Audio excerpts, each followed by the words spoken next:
反常思维18条。18 items of unconventional thinking. Xiefeng. October 8th, 2005.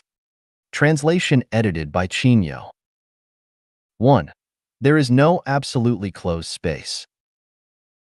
2. Time does not exist. 3. Everyone is a cell of the greatest creator. 4. Going straight forward, one will return to the origin. 5. You can put on your shoes first and then your socks. 6. Rotating 360 degrees, one cannot return to the origin. 7. Stones can also cross rivers. 8. Life is not life, but death. Death is not death, but life. 9. Parallel lines can intersect. 10. What the eyes see is not real. 11.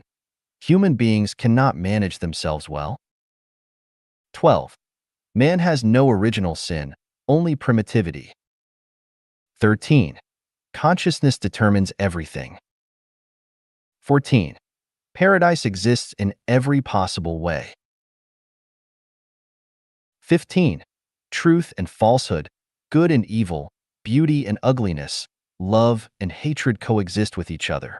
There is no absolute truth, goodness, beauty, and love, nor absolute falsehood, evil, ugliness, and hatred. 16. What the brain can imagine is real. 17.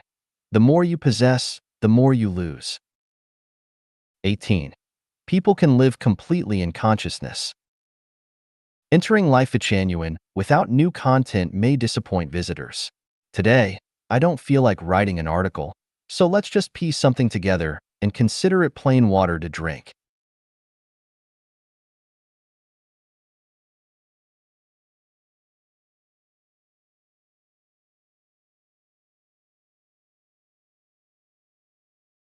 All the devils are coming out of caves.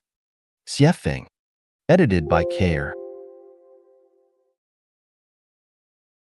There is no doubt that the genetic engineering now underway is of epic significance and its future is immeasurable, but when we are complacent and blindly optimistic about it, believing that each moo of a field can produce 10,000 gene of grains and each fruit tree can produce 10,000 gene of fruits, that tomatoes can be bigger than watermelons and peaches can be sweeter than honey, that pigs can weigh 100 kilograms after only half a month's growth and skin and organs can be reproduced, that a new kind of medicine will satisfy people's need for food for 3 months and needed species can be cloned, and that diseases can be eradicated and cancer can be conquered to make people enjoy unlimited longevity, who would imagine that all the devils are coming out of the caves and that we might be facing doom at any time? Genetic codes are the golden locks that maintain the relative ecological balance and stability of nature, and that prevent the devils from coming out of the caves. But once they are unlocked, the following scenes are not just to scare you because they could happen at any time. You wake up to find that some people around you have grown tails and that their features and voices have changed because they have eaten animal meat from mutant genes. You call a friend who is thousands of kilometers away, but only hear chirp chirp noises coming out of your phone. You do not know that your friend has grown feathers and a beak from his mouth because he has eaten poultry or bird meat with mutant genes. You and your guests are happily drinking tea and chatting in the living room, when suddenly hundreds of cockroaches, bigger than eagles, crawl in from the kitchen because they have drunk water contaminated by specific genes. You are driving your family in your car, when suddenly the road ahead disappears as tens and thousands of hills rise before you. It turns out that potatoes have absorbed the soil nutrients contaminated by specific genes and are growing wildly like hills. You are sleeping soundly one night when you are suddenly awakened by the sounds of walls collapsing and sharp screams. So you open the windows and see hundreds of large rats, bigger than dogs, running through the yard and staring at you covetously. You come home from work and turn on a national television channel to watch the news, but no matter which channel you tune to, you find nothing, not even test patterns. In fact, The country has been infected with a gene that has rapidly mutated and spread, and everyone has gone mad and died within hours. You see plants growing wildly one day and learn that their reproduction and growth rates have grown faster than ants running. They spread over highways and bridges, climb mountains, float across rivers, occupy towns and cities, climb up tall trees and skyscrapers, and enter into caves and buildings, sweeping through to the ends of the earth. In places where they reach, from hill to hill no bird in flight, from path to path no man in sight. The devils are out of the caves and strange things will happen. The mortal world is no longer the one that we have known. People do not look like human, wolves are not wolf-like, and some plants grow wildly as some animals die instantly. At this point, any regrets are much too late. Perhaps people believe that through the efforts of scientists from different places, we will be able to handle the issues of genetic engineering rationally and cautiously and will not act recklessly. We can only hope. The point is that no one can be so sure that they have mastered all the secrets of gene interactions and can guarantee that there will not be gene hackers. Computer hackers can only crack passwords and disrupt programs, but gene hackers could push all of us into an abyss. In order to protect nature's ecological balance and in order to maintain our survival and development, we hope that governments and scientists who are involved with bioengineering will be extremely cautious. It would be better to suspend its development for a century than to act recklessly or to compete with each other for the most radical and extreme advancements. We must avoid catastrophes that are waiting to happen. An amorous heart is the truest heart. Xiefeng. March 11, 2019. Translated by Chinyu and edited by Care. People are amorous, so amorosity is the true color of the human heart. Forms give birth to souls and souls give birth to all phenomena. For either a beautiful woman facing 10,000 handsome men or a handsome man facing 10,000 beautiful women, 10,000 infatuations will blossom. The world praises the love of loyalty and concentration, but in fact, this is not in line with reality. It goes against people's hearts. The human world has created monogamy where one man and one woman are expected to love each other throughout their lifetimes. But this does not match the human heart. From the perspective of human nature, a man will never love only one woman throughout his life, and a woman will never want to eat from only one apple tree throughout her whole life.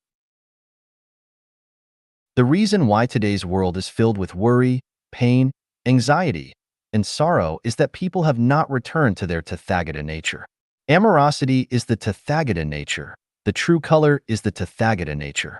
People hide behind masks, so how can they not worry and hurt each other? Not only do people wear their own masks, but they also maintain and praise them and threaten and induce others to wear them, kidnap the Tathagata nature with morals and ethics, and create religious doctrines to restrict people from showing their true colors. This is all really terrible. Where there are chronic sicknesses, there are no dutiful children at bedsides. This is reality, but why have people praised and maintained filial piety for thousands of years? Why have they not faced reality? Most children and grandchildren are unreliable. Very few are reliable. All men long for immortality, yet having sons will not achieve this. Although fond parents are legion, who ever saw a really filial son? If children and grandchildren are unreliable, then how can husbands and wives be reliable? All men long to be immortal yet dote on the wives they wed who swear to love them forevermore, but remarry as soon as they are gone. If they leave after you die, this can be considered their loyalty, and you must have burned some incense in your previous life. Most wives leave before their husbands die. Even if you have not gone, they long in their hearts for your death. If they do not long for your death, then they must still need something from you. Marriages and families have always been a devil's program, a curse, and this curse has kidnapped people for thousands of years. Here is a simple way to identify whether a program is angelic or satanic. It is the input and feedback method. If we reap melons from melon seeds or beans from bean seeds, then we are given the feedback on what we have entered into the program, and this program is angelic. On the contrary, If we reap beans from melon seeds or melons from bean seeds, then this program is satanic. What we enter and the feedback we receive are not the same, or even opposites. In the satanic program, if you input love, you will get hate. If you input true feelings, you will get false love. If you input hope, you will get disappointment or even despair. Too much falseness fills the world. If falseness is taken as truth, then truth is said to be lies. When nothing is taken as being, then being itself is turned into nothing. Since our grandparents' grandparents' we have reversed the truth from the false. So the children, grandchildren, and great-grandchildren regard false as true and true as false. The real is pressed under the five elements mountain, and the fake is rampant in all directions. So people have to suffer hardships, disasters, and pain, and they are hard-pressed to be enlightened to go to heaven. The human heart was originally amorous. The so-called, "I will love only you for my entire life," is a lie and a scam which exists for short times under certain circumstances, but when those circumstances change slightly, the fox's tail will be exposed. The man who says that when he is poor and helpless is telling the truth, but if says the same thing after his social and economic status improve dramatically, then he is lying and deceiving. The same is true for women. It is impossible to love only you for my entire life, because human hearts are amorous. If a bright and eye-catching flower blooms only for Zhang San, but it wilts immediately when seeing Li Si, Wang Wu, and Zhao Lu, then I want to ask you if it is still a flower? No, it is not, but rather a monster's spirit. Are people still human if they smile when they see a certain other person, but immediately cross their eyebrows when they see other people? No, they are not humans but evildoers. What men are indifferent to beautiful women? What women are unimpressed by handsome men? If there are such people, then they are not really people, but wood or stone, sculptural robots. Since this world has always been perplexed and deceived by falsities, we cannot know what the truth is. We have already mixed the false with the genuine, so we cannot know that amorous hearts are the truest ones. That is to say that anyone who truly loves you must also love the world, because anyone who does not love the world will never love any individual. To narrow the scope, women who love many men and men who love many women will give birth to true love, because their hearts are true and the love of which they speak is true.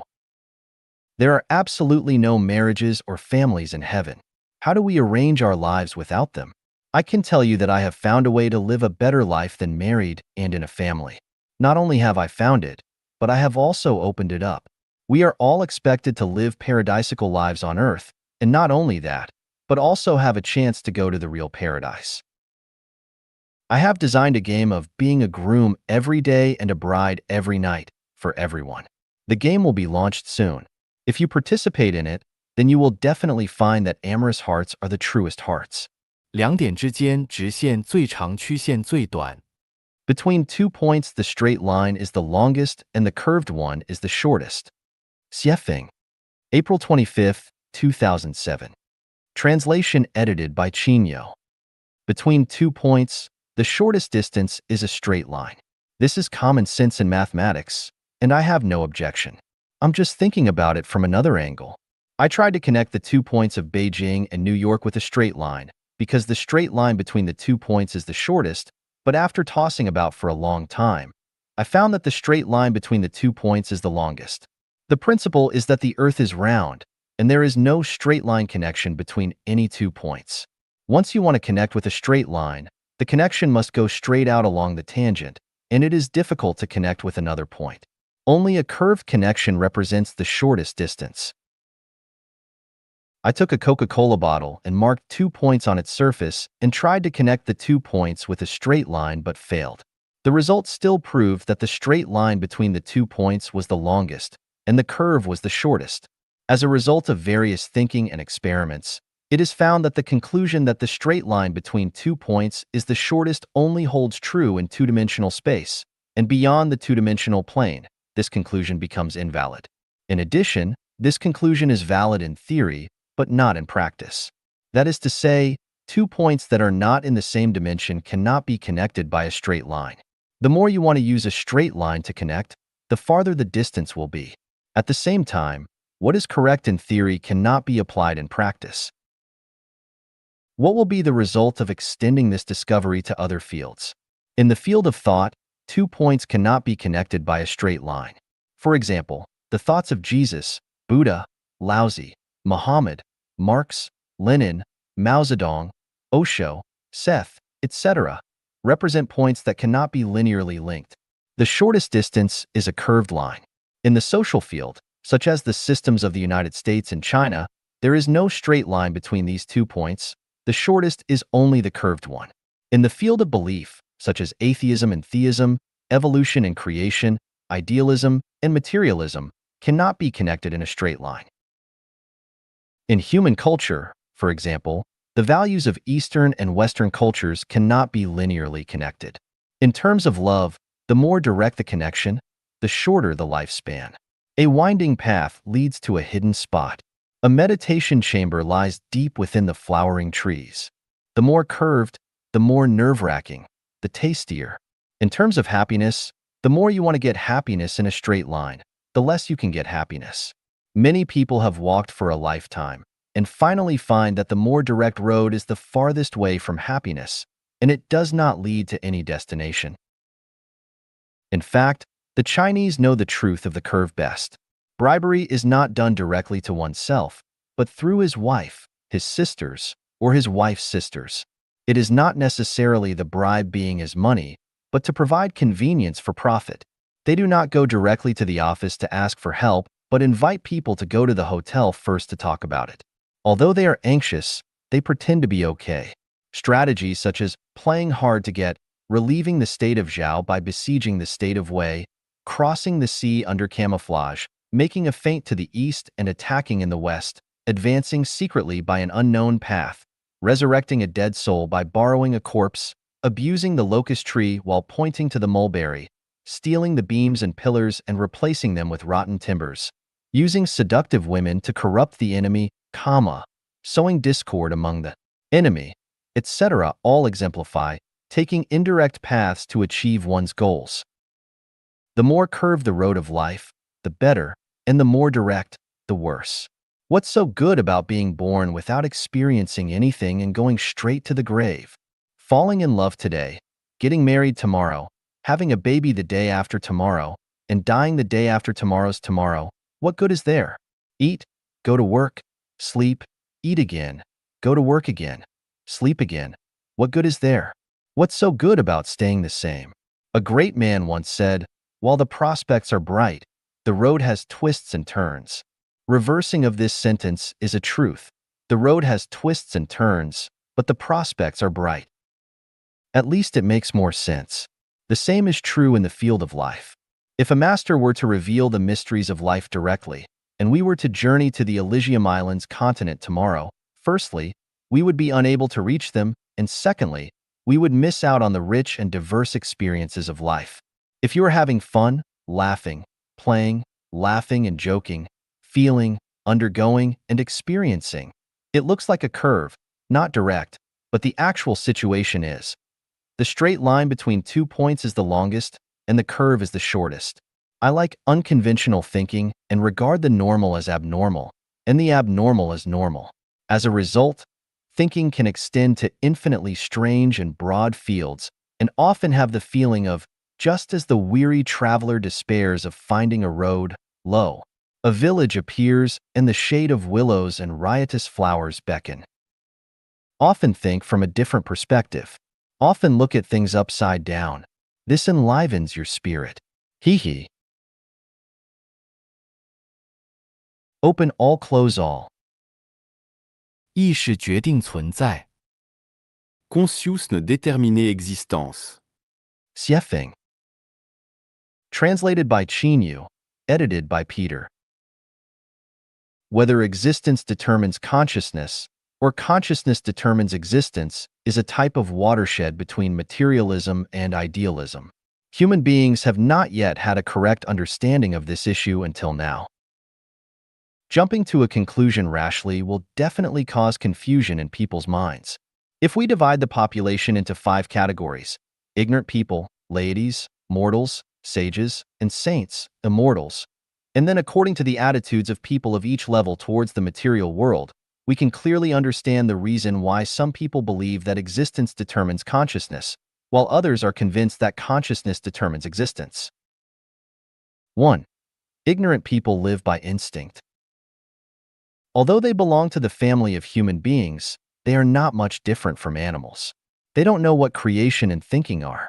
As long as things are necessary for their survival, they will just grab them. If they are put on a deserted island, they will only die. So, for ignorant people, existence determines everything. Without existence, there is nothing. 2. Laities are people who live by their desires. The central content of their lives is money, status, power, reputation, and beauty. They live for these desires all their lives. Once they don't get the above, they will suffer terribly. For laities, existence determines their consciousness, and their daily activities have a clear purpose and goal, which is how to obtain existence. Without the seduction of factors such as money, laities cannot live a single day. 3. Mortals live by affection. The core content of their lives is family affection, relatives and friends, colleagues and classmates, group and clan, country and nation. With these, they can live a flavorful life. Without these, they will feel alone, bored, empty, and lonely. Therefore, for mortals, it is still existence that determines consciousness, and without existence, their consciousness will collapse. 4. Sages are people who live by reason. They are people who often ask why, people who want to understand the essence behind superficial phenomena, existence. Existence is the basis of sages' consciousness. Without this basis, they cannot think deeply. People such as scientists in various fields, philosophers, and thinkers all belong to the category of sages. Although existence is the basis of the consciousness of sages, they also pay more attention to the reaction of consciousness to existence. Therefore, for sages, existence and consciousness are equally important. Because they devote more time and energy to the field of consciousness than on the basis of existence, sages tend to become the best among human beings. 5.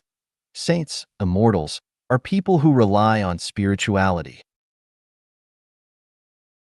What is perceived through sight, hearing, smell, taste, and touch is not important to them. What is important is what is realized through their spiritual sense. Spiritual perception is purely an activity of consciousness. So, for immortals, it is consciousness that determines existence. To sum it up, for ignorant people, laities, and mortals, existence determines consciousness. If you tell them, consciousness determines existence, it is like casting pearls before swine. They might even give you a back kick. For sages, existence is equivalent to consciousness. There is no question of who decides what. For immortals, consciousness determines existence. If we tell immortals that existence determines consciousness, they can only think that we are ignorant. Then, does existence determine consciousness, or does consciousness determine existence? First, let's take a look at all the things created by human beings. Like cars, how did cars appear on Earth? There are no cars on the Earth, so how could cars appear out of thin air? What? It turns out that people first imagined it in their consciousness, and then created it according to the imagination in their consciousness.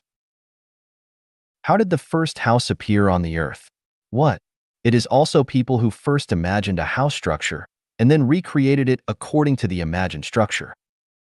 How did fashion become popular? What? It turns out that fashion designers first realized it in their brains, and then made it to guide the trend. It can be deduced from this that all things created by human beings are firstly imagined in human consciousness, and then created according to their imaginations. If people had no imagination, that is, no thinking and no consciousness, then all the artificial objects that we use today would not have appeared. This clearly proves that consciousness determines existence. Without human consciousness, how can there be so many artificial things on the Earth? Let's look at the dwelling places of human beings and the natural environment. When we enter someone's home, someone who loves to be clean and tidy, we see that the tables, chairs, and beds are arranged in an orderly manner. Whether it is the pictures on the wall or the flowers cultivated on the windowsill, they all give people the feeling of being natural, harmonious, beautiful, and suitable. Why is this happening? Oh, it turns out that the owner of this house has a clear spatial layout in her consciousness. The orderly existence of everything in her house was first imagined in her consciousness. If her consciousness is chaotic, she may put the coffee table on the table, and she can't think of planting a few pots of flowers and placing them on the windowsill. Over the past 10 years, I have observed the residences of many people in Zimbabwe. Generally, the living environment of Caucasians is clean, tidy, and orderly. Their lawns are always neatly mowed. Their flowers are always beautiful, and plants are always verdant and green. Even their washrooms, toilets, are full of flowers, and you will never spot oil stains in their kitchens. Looking at the environment of our Chinese people, weeds are overgrown in the courtyard. Dog excrement is everywhere. The washroom smells bad. Cockroaches are rampant in the kitchen, and the stove is greasy. Why is there such a big difference? Aren't they all human? It turns out that the difference lies not in existence, but in consciousness. Chinese and Caucasians have different consciousness of the environment. The quality of the living environment depends on the consciousness of the people in this environment. If there is a good consciousness, there will be a good environment. Without a good consciousness, of course it is impossible to have a good environment for existence. My child once used his vacation to drive to Washington and New York by himself. I asked him on the phone, "What is your biggest impression after seeing New York?" Unexpectedly, he replied, "New York's Chinatown is too dirty and messy. It does not match the civilization and prosperity of New York." Can it be that existence determines consciousness?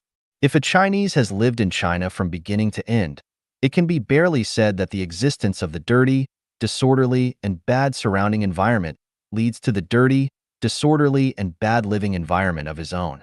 But after we came to a beautiful country, where the existence is beautiful, why does the environment change when we live there? Isn't it that our consciousness determines our existence? Suppose we Chinese exchange with Japanese and Germans. We all live in Japan and Germany and let Japanese and Germans live in China. Within 50 years, China will become the most beautiful and graceful country in the world, while Japan and Germany will become two dirty, disorderly, and bad countries. Consciousness determines existence, and what kind of consciousness is there, there will be that kind of existence. If everyone is belligerent, the world will be in a constant state war. If everyone loves peace, how could there be wars? Conscious ne déterminer existence.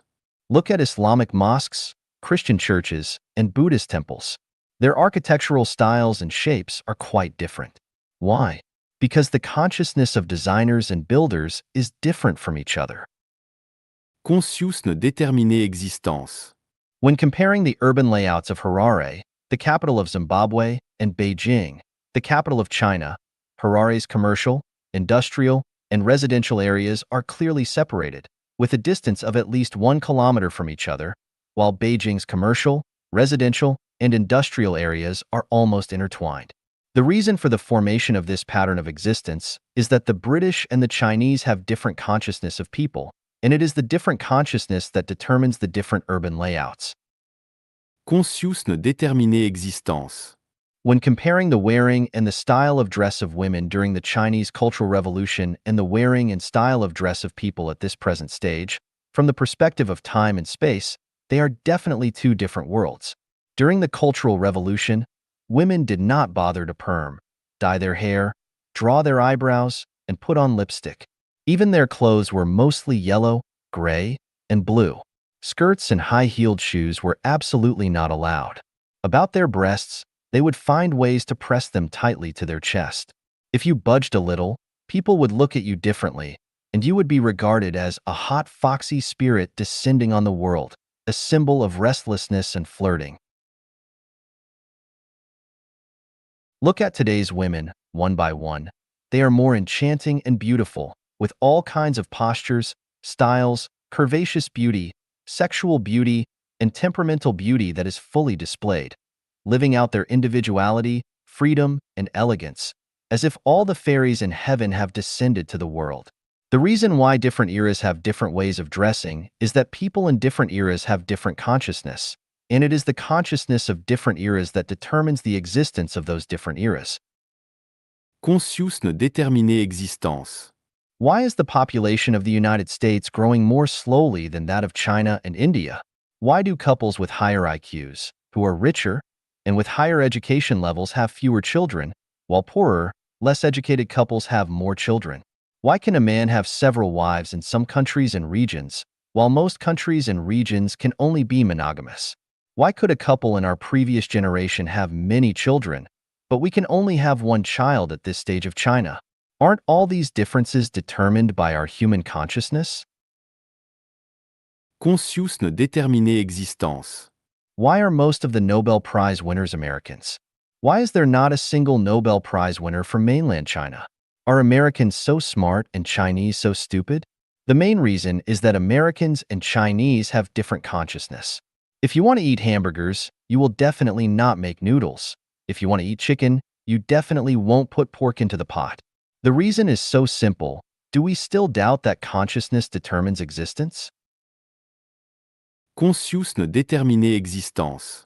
Why do the political systems of various countries in the world differ from each other? Why does the President of the United States only serve 2 terms at most, while the presidents of some countries can serve many terms? Isn't it their existence determined by the national consciousness of various countries? How was the Earth born? How did the plants and animals on Earth appear? Isn't this determined by the consciousness of the greatest creator? Not long ago, I read a review article. Its general meaning is to criticize the only children in China at this stage for being ambitious, unrealistic, greedy for enjoyment, and for their wishful thinking. The article also mentioned a college student who had not yet graduated describing his long-term plan. I want to go to the United States and build a villa in a small city with beautiful mountains and rivers. I want to have a green lawn, a private swimming pool, and a Mercedes-Benz. The reviewer had a good-natured ridicule on this wishful thinking and hoped that such college students can face reality, be down to earth, and not be too ambitious. In my opinion, this commenter is an outstanding representative of the idea that existence determines consciousness. His thinking is still in the narrow field of material existence. He only sees today, values reality, and he cannot imagine that the future of mankind is determined by the consciousness of mankind, that the future of each individual is determined by the consciousness of the individual. This kind of person is a frog at the bottom of a well, and the blue sky he sees is just as big as a sieve.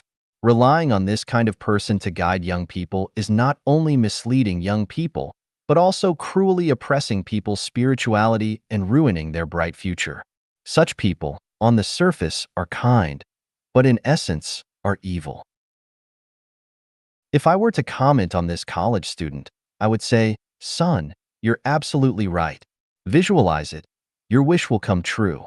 The better and clearer the picture you have of your future in your mind, the more likely you are to realize it. The place you can see is where you are going. The situation you can realize in your brain is where you can go, because your behavior is controlled by your consciousness. If you want to go to the east, your feet can't move toward the west.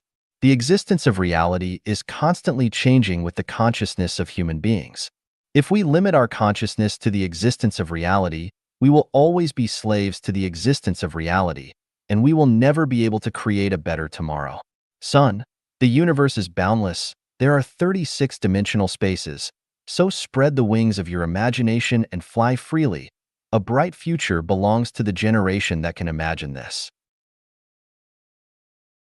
Whether existence determines consciousness or consciousness determines existence, it is by no means a game of words or concepts, and it is by no means a question of whether to eat steamed buns or noodles.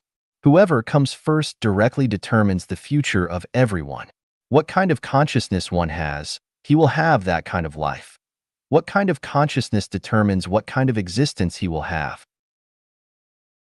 Existence determines consciousness is the thinking of animals and plants that rely on instinct to survive. Consciousness determines existence is the thinking of sages and saints, and the thinking of gods and Buddhas. If existence determines consciousness, we have only one Earth. If consciousness determines existence, we will have 36 dimensional spaces. If existence determines consciousness, we can only survive in the contradictions and pains of reality forever. If consciousness determines existence, we can transcend the existence of reality and focus on future development and changes. If existence determines consciousness, we can only passively be constrained by the environment. If consciousness determines existence, we can actively open up a sunshine avenue in the existence of reality. If existence determines consciousness, we cannot see the brilliance of the greatest creator, and we can only live to die. If consciousness determines existence, we can decipher the mysteries of the time and space of the universe, extend this limited life to the infinite wonderful time and space, and then we can die to be reborn. Existence determines consciousness is conventional thinking. Consciousness determines existence is unconventional thinking, and a bright future belongs to people with unconventional thinking.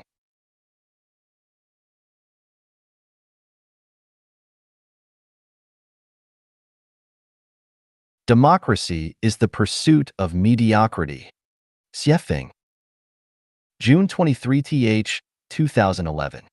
Translated by Transin and edited by Care. 3 cobblers could never exceed Zhuge Liang. Neither 3,000 nor even 30,000 cobblers could outweed him. When critical decisions are to be made, an individual of lofty vision and great strategies can outperform the collective decisions of tens of thousands of the mediocre.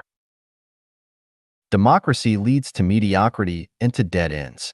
We can illustrate this point by the several ups and downs of Chairman Mao Zedong during early 20th century Chinese history.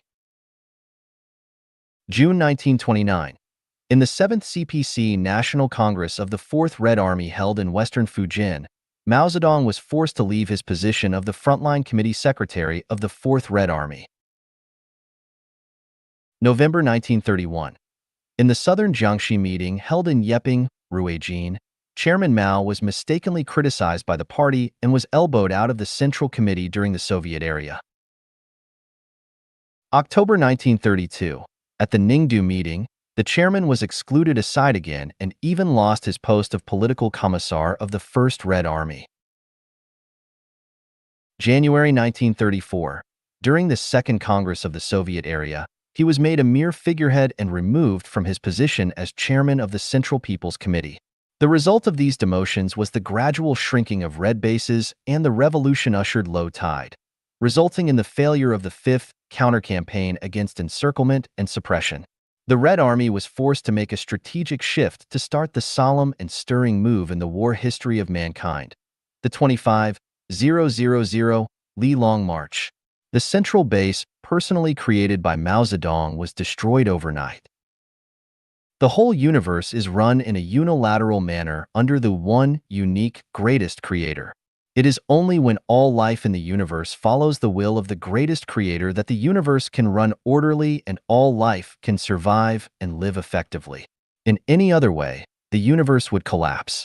If a cat or dog were not convinced and cried out, "Oh, greatest creator, you have been too autocratic and domineering. The throne of the greatest creator should be shared in turns, and the greatest creator should be chosen by democratic elections from the whole universe," then all would disappear. As it is with life genuine.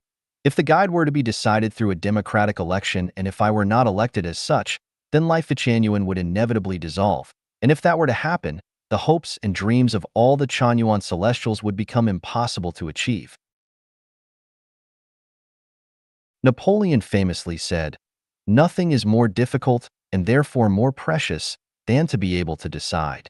It is only when the chief commander makes the decisions that they can be effective and orderly.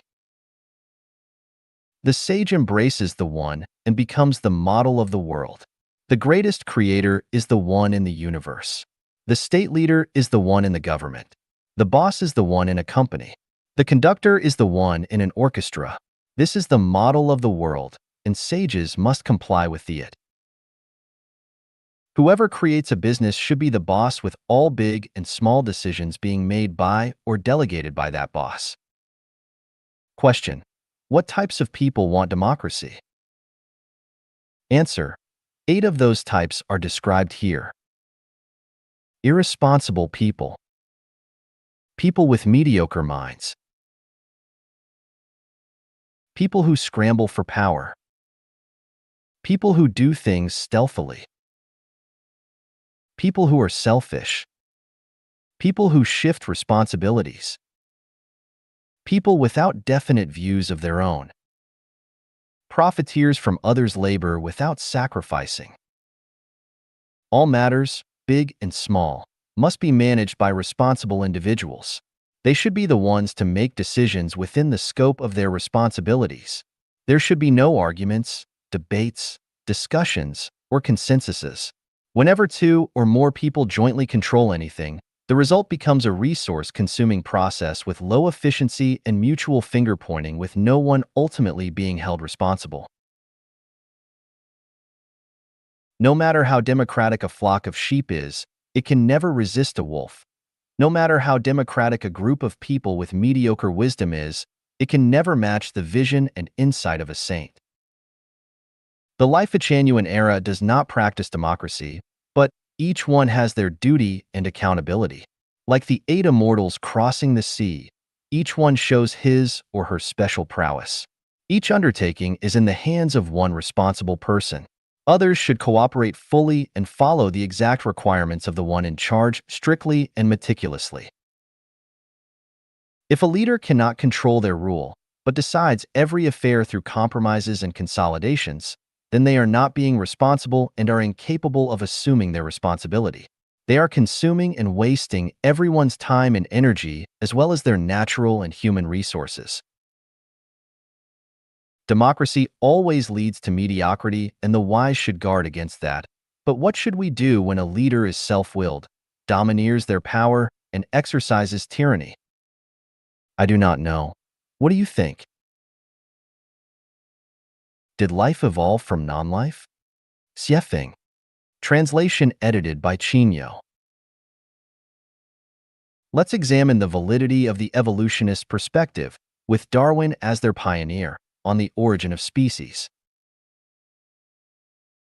Upon rejecting the Big Bang Theory and the notion of life arising accidentally from water, and upon analyzing the theory of evolution, we realize its shaky foundation. Without the birth of life, can evolution truly exist? Where do eggs come from without chickens? And without eggs, where does the chicken come from? Like how DNA formation depends on protein formation, without initial protein presence, DNA cannot form. Which came first, protein or DNA? The core tenets of the theory of evolution are as follows. Before evolution, there must be at least one or several lives. These one or several lives have evolved into a diverse array of life forms on Earth today. Organism evolution results from heredity, variation, and natural selection. Evolution follows the logic of natural selection, survival of the fittest, the law of the jungle, selecting the superior and eliminating the inferior. When a species cannot adapt to its environment, or when the environment does not support a species' survival, it evolves into another species. Due to brutal competition and survival of the fittest, the weak are naturally eliminated, leaving behind only the strong. This implies that low-energy forms fade while high-energy forms emerge. From these aspects, we can deduce the following. Earthworms, flies, turtles, dung beetles, cobras, dogs, humans, etc., originate from the same ancestor. Due to deteriorating ecological conditions, to ensure species reproduction, some dinosaurs evolved into humans, while others became lions and wolves. Since weaker organisms are naturally eliminated, all insects are weaker than birds and will evolve into birds or more powerful animals. Similarly, herbivores, weaker than carnivores, will evolve into carnivores for species reproduction. Carnivores, weaker than humans, will undoubtedly evolve into humans for survival. The final outcome of survival of the fittest is that all insects and animals will eventually evolve into humans. Regarding humans, the strong prey on the weak and the fittest survive. People survive by plundering and killing each other. Strong nations only remain invincible by eliminating the weak. All plundering and killing wars in history align with the theory of evolution. Acts of kindness toward other species appear cruel within one's own race. Conversely, cruelty toward other species is seen as kindness within one's own race. Whether it's burning, killing, looting, or cheating, any means to eliminate the weak and strengthen oneself are justified. Hence, Hitler's actions were 100% correct. Humans will continue to evolve. Eventually, wings will grow on their backs, eyes on the back of their heads, and they will breathe out fireworks and emit laser light from their eyes. Further analysis is unnecessary. Based on the 10 outcomes mentioned above, we can assess the viability of the theory of evolution. As we observe humans becoming smarter and more capable with each generation, we assume human evolution. However, this increased capability depends entirely on accumulated knowledge, and the essence of human life has remained unchanged since ancient times. Our genes, as human beings, have not changed. Our ancestors had 2 eyes, and we still do. Our blood was red then, and it remains red now. Our body structure has not gained or lost any organs or parts compared to our ancestors. If modern children could run like deer or zebras at birth, it would confirm human evolution. If monkeys and apes' brains are similar to humans in learning, memory, and thinking, we can deduce that humans evolved from monkeys. I will delve further into the topic of biological evolution in future chapters, particularly in the Greatest Creator chapter of Life Genuine. I encourage you to continue contemplating this issue.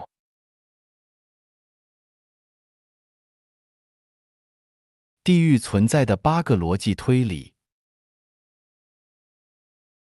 8 logical deductions that prove the existence of hell. Xiefeng. April 27, 2022. Translated by Qinyu. Edited by Peter. Does hell exist? This question is the same as whether the soul exists or not. Hell exists, just as the soul exists. 1. The law that the sum of positive and negative energies in the universe is 0. The action force and the reaction force are equal in size and opposite in direction.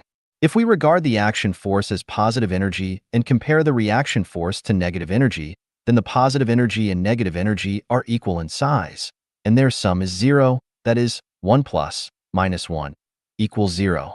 This means that where there is heaven, there also must be hell.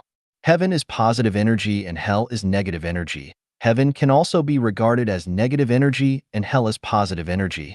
If there is no hell, it violates the law that the sum of positive and negative energies in the universe is 0. 2. Schematic representation of the three-dimensional coordinate system. Mathematics is the language of the universe. In the three-dimensional coordinate system, there is a quadrant XYZ, which is where heaven is, and another quadrant is XYZ, which is where hell is. 2. The principle of Taiji. The principle of Taiji tells us that everything has an opposite side, a virtual interface, with the interface as the center. If one side is up, the other side must be down. If one side is left, the other side must be right. If one side is light, the other side must be darkness. If one side is heaven, the other side must be hell. 4. The principle of balance of yin and yang. Yin and yang are the way of heaven and earth, the order of all things, the parents of change, the origin of life and death, and the palace of gods. Aren't they not connected? Yin and yang must be balanced. There is a material world, and there is a non-material world. Since heaven is yang, there must be a yin as its symmetrical balance, and this yin is hell. 5. The law of debt balance. There is a simple legal principle, that is, a murderer must repay with his life just like a borrower with money. If this simple legal principle does not hold, then there can be no justice. How should a person be punished for committing many acts of evil? How should a person be punished if he owes countless debts and fails to pay them back? If there is no punishment, where is the justice? If there is no justice, why are some people born into rich families and others into poor families? If there is no hell, how are evildoers and defaulters punished? 6. Enlightenment from phenomena in reality. What kind of situation did the girl in chains live in Feng County, Suzhou? Don't you admit that she is living in hell? Under the same sunshine, why are people's living conditions so different? What kind of feeling did Wu Zishu experience when he passed Jiaoguan and all his hair turned white overnight? Isn't that what it's like to be in hell? This phenomenon in reality proves the existence of hell. 7. The manifestation of the impartiality of Tao. Both the Bible and the Tao Te Ching talk about the Tao, and the Buddhist scriptures talk about the Dharma. So what are the Tao and the Dharma? I specifically analyzed the 8 characteristics of the Tao, one of which is the impartiality of the Tao. The impartiality of the Tao tells us that those who are perfect will live in heaven, and those who are flawed will live in hell. Those who walk the way of the greatest Creator will live in heaven, and those who walk the way of the devil will live in hell. This is the reward and punishment mechanism of the Tao. Without heaven, a perfect person cannot be rewarded accordingly. Without hell, a flawed person cannot be punished accordingly. Without reward and punishment, there can be no fairness. 8. The law of ecological balance. When observing nature, we see that there are all kinds of strange animals, various plants, ever-changing microorganisms, sunlight, soil, water, mountains, and rivers. Without the existence of any one of these species, nature cannot maintain a vibrant cycle. In the cyclical system of human life, there are the greatest creator, gods, angels, celestial beings, Buddhas, demons, goblins, monsters, evil spirits, saints, sages, mortals, deities, ignorant people, domestic animals, and ghosts, etc. I'd like to ask, where do ghosts live? In hell, of course. Through the above 8 logical reasonings, it can be concluded that hell exists.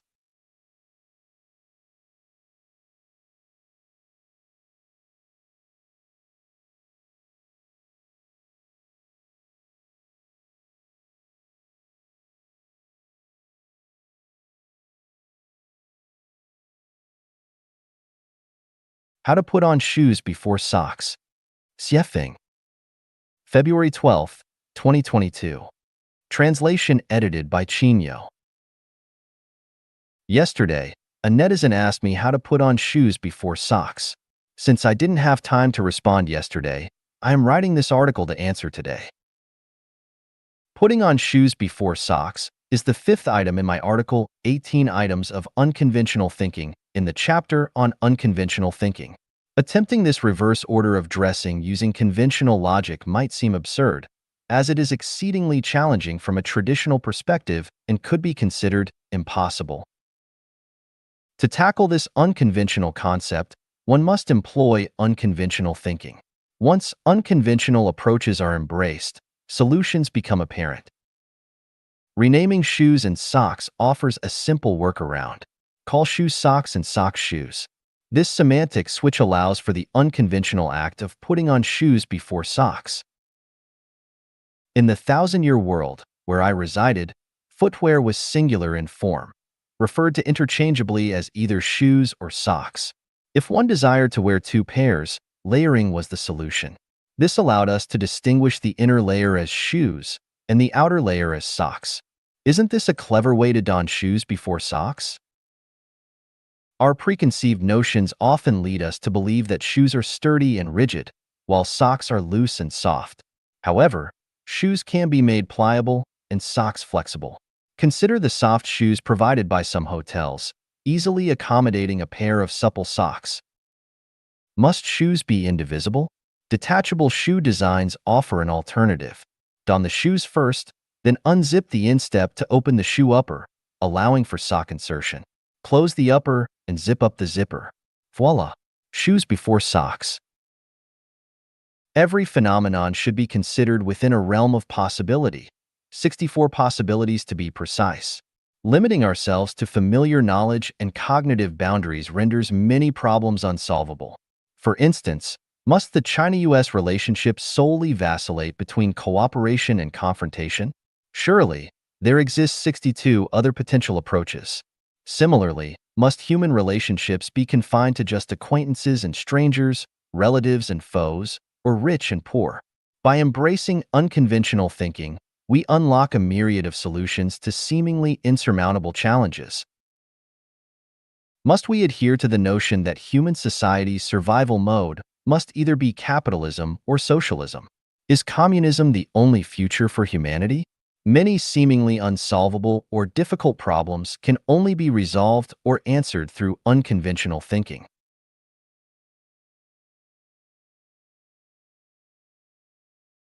Knowledge is not power. Xiefeng. October 11th, 2017. Translated by Treasure and edited by Care. Knowledge is a combination of the experience and cognition accumulated by our social and productive practical activities. One can possess a wealth of knowledge, which means that they possess the foundation to gain power, but no matter how much knowledge they have, it does not mean that they will ever have power. It is like a library which has abundant knowledge but no power. From the point of storing knowledge, a person's brain is only like a library. Knowledge is Power is from Meditation, written by the 17th century British philosopher Francis Bacon, which teachers delight in using to arouse students' learning interest at school. As a result, students blindly believe that as long as they learn their lessons well, which are set by schools, and as long as they grasp that knowledge, they will have the power to achieve their own pursuits and ideals after they graduate. Knowledge comes mainly from our sense organs. However, in the view of the Greek philosopher Protagoras, human is the measure of everything. This was refuted by Francis Bacon, who wrote that it is a great mistake to conclude that our limited sense organs measure all things.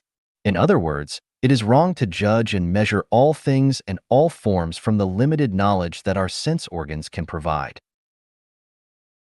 Consider a scenario in which a sexy young girl with a middle school diploma is standing next to a more mature, older lady with a doctorate degree, and both are in front of an interviewer. Which one is more likely to arouse the man's rich imagination, alter his mood, and motivate his intense vitality? If it is the young girl, that is because knowledge is not true power, since even beauty can have more power. It is reckless and dangerous to believe that knowledge is power. Not only is it a cognitive misconception, but also a thinking one. For example, to accept that when a son is grown, he takes a wife, and when a girl is mature, she finds a husband, as a life knowledge is bound to bring anguish and suffering throughout their whole lives. This knowledge has led people to make such common mistakes for thousands of years, but which accomplish no good. Some more are. There are 3 forms of unfilial conduct, but the worst is to have no descendants. Filial piety is the most important of all virtues.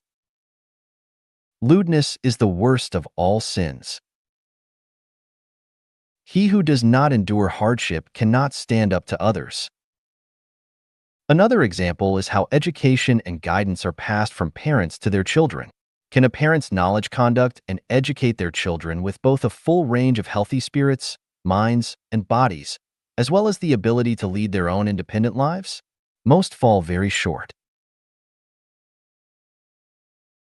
When great changes take place in objective knowledge, but we stubbornly insist on applying our traditional knowledge, we will certainly be rebuffed.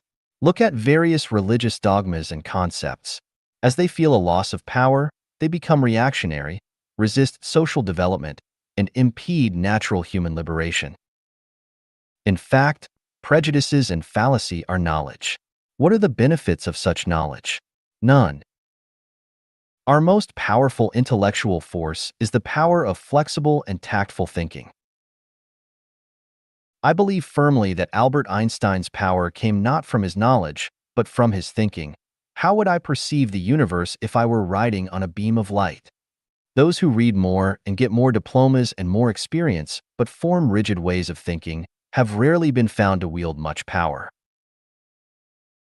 Lasting power comes from neither knowledge nor from powerful economic strength and national defense forces, but from sincerity, kindness, virtue, love, faith, and honesty.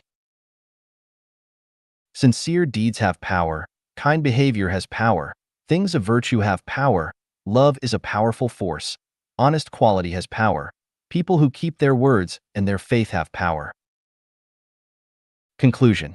Knowledge must be learned and accumulated, but knowledge has limitation, danger, and can be reactionary. Never believe blindly that having knowledge is synonymous with having power. Rather than spending your precious time on chasing knowledge, you would be well advised to concentrate your efforts on sincerity, kindness, virtue, love, faith, and honesty, for those are the people who will enjoy lasting power. Meanwhile, take pains to develop your way of thinking by never spending time and effort reciting your former knowledge, or stubbornly judging and adapting to a changing, living reality with dead, prejudicial knowledge. 思维要一种法力。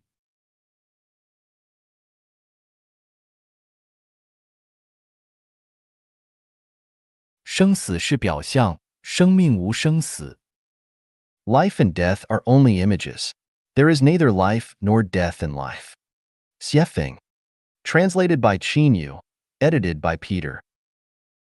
The Mobius strip tells us that life and death are not opposites. Life is death, and death is life. There is death in life, and life in death. The Yellow Emperor's Book of the Hidden Talisman said, "Life is the root of death, and death is the root of life." Babies cry when they are born. Why do they cry? Because life is bitter. How do you know that life is bitter? This is like a chick in an egg that has been hatched for 21 days, pecking at the shell. Although it does not know how thick the eggshell is, whether it can be pecked through, or whether there is a vast world outside the eggshell, it must peck. That is its instinct. What is instinct? Instinct is a kind of innate performance that biosystems can make without learning, such as chickens and eggshells pecking at them, bees making honey, migratory birds migrating with the seasons, mice digging holes, roosters crowing, etc. Babies cry as soon as they are born, and they know how to suck a breast. This is also an instinct. Everything has an instinct. If they do not have an instinct, everything will perish. So where did the instinct come from? This involves the origin of life. Please see the chapter of life. All things on earth are created by higher life, and instincts are embedded in the structure and order of life. The purpose of this chapter is to talk about life and death. Why do we say, life is death and death is life? To understand the true meaning of life and death, we must proceed from the following 3 points. First, do people have past lives? First of all, let me reprint the full text of an article compiled by Wang Jiankong and Li Liming and published in Reader magazine. Unbelievable, Reborn Girl. In 1926, a lovely little girl was born in Delhi, India. Her name was Shani Devi. When she was just born, there was nothing abnormal about her at all. But when she was 7 years old, little Shani suddenly said to her mother inexplicably, "Mom, I used to live in the city of Mathura." She also enthusiastically told her mother about Mathura and the situation at her home then. Later, Shanti mentioned this matter several more times. The parents were very worried when they saw their 7-year-old daughter talking about something irrelevant, so they took her to see a doctor. The doctor was puzzled after hearing Shanti's narration. "It's really strange. This child has no symptoms of mental abnormalities at all. How could she say these unbelievable things? Let's observe her for a while." However, at the age of 9, Shanti still did not forget about her living in Mathura. "Mom, did I mention that I lived in Mathura before? I got married there and gave birth to 3 children. My name was Luchi when I lived in Mathura." Shanti also told her mother the names and characteristics of the 3 children. The parents became more and more anxious after listening to their daughter's intoxicated chatter, thinking that the child's condition was probably getting worse, and they often wiped away their tears in secret. One day, a visitor came to see Shanti's mother. As soon as Shanti saw that person, she suddenly called out, "Mom, this person is my former husband's cousin. He also lives in Mathura." The guest was surprised when he heard Shanti's words and said, "Your daughter is right. I used to live in Mathura." But how did she know about it? After the incident spread, it attracted the attention of the Indian government, and a special investigation committee was formed. The committee brought Shanti to Mathura for on-the-spot investigation. Shanti has never left Delhi since her birth. But as soon as she arrived in Mathura, she was able to warmly greet the local people who came to meet her in the Mathura dialect, as if she had met a long-lost friend. When she came to the door of a house, she stopped suddenly and said to others, "This is the house I used to live in." She walked in the door, pointed to an old man, and said, "He is just the father of my former husband." Then, she recognized her 2 children, and she also told people about her previous life in Mathura in detail, her association with her friends, the nearby landscape, and the school she was in at that time. The local people were very surprised when they heard her narration. What she said was completely correct, which was exactly the situation at that time. So little Shanti is the one who was reborn. The people who came to investigate this issue had to come to this conclusion. In India, the ancient Buddhist country, there are really many reborn people. Swarata Misho is one of them. One day, when he was traveling by bicycle, he pointed to a house he had never been to and said that he had lived here for a period and talked as if he just thought of it. He also talked about the past. This surprised the accompanying family members. They ran into the village to inquire, and what Swarata said was exactly what happened here decades ago. It is said that Swarata has been resurrected 3 times. There was also a young man in India named Gaspiel. He just died shortly. On the day a person named Yaki died in a village 35 kilometers away, Gaspier suddenly woke up in the coffin placed in his home. When people pulled him out of the coffin, to their surprise, Gaspiel knew the appearance of Yaki, who was far away in a foreign land, and all the things that happened in that village. There are many examples of past lives recorded in ancient and modern Chinese and foreign books. We can't completely believe what they say, but in the face of the facts, we can't deny everything. We can deny that the statement of Tang Monk in Journey to the West is the reincarnation of Jean Chanzi, but we cannot but believe in the theory of the reincarnated soul boy of the Tibetan Panchen Lama in Tibet. For example, Wendu Gongbao Kaidan, the reincarnated soul boy of the 9th Panchen Lama Sangdang Kyuji Nyama, was able to accurately select the utensils used by the previous Panchen Lama from other identical objects, and even more surprisingly, he was able to call out the name of Gajan Pong, who had sung for the Panchen Lama, from the crowd. Before that, the two had never met. Gongbao Kaidan was not discovered by accident. A pill jumped out of the gold bottle during the shaking. They opened it, and it was Wendu Gongbao Kaidan's name on it. A pill jumped out of the gold bottle during the shaking. They opened it, and it was Wendu Gongbao Kaidan's name on it. In fact, anyone who was a human being in the last life and reincarnated as a human in the next life will definitely have a feeling of déjà vu about a place suddenly and dimly in your life. In some places, although you have never been there, once you arrive, they must be reflected in your subconsciousness. You don't know what's going on, you just feel as if you have been here before.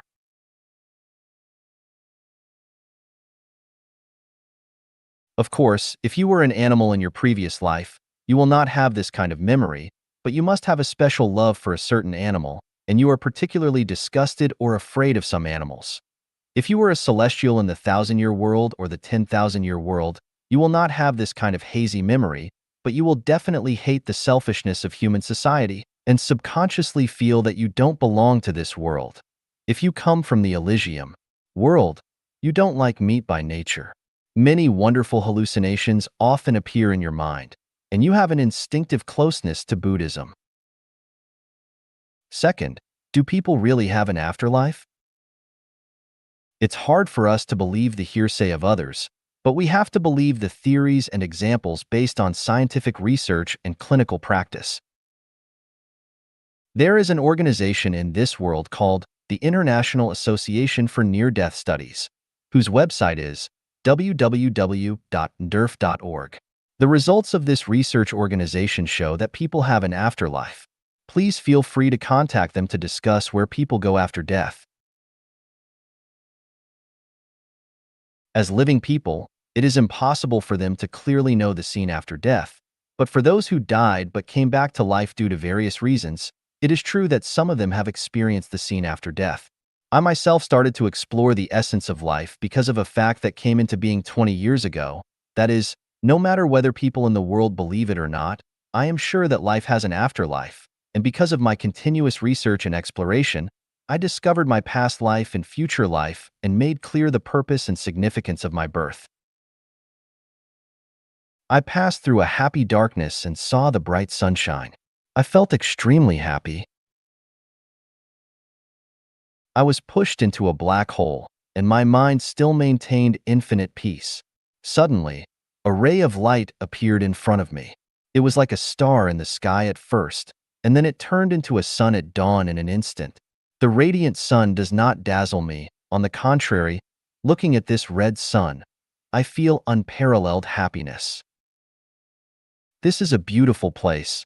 I am very happy to come to this place. I feel delightful.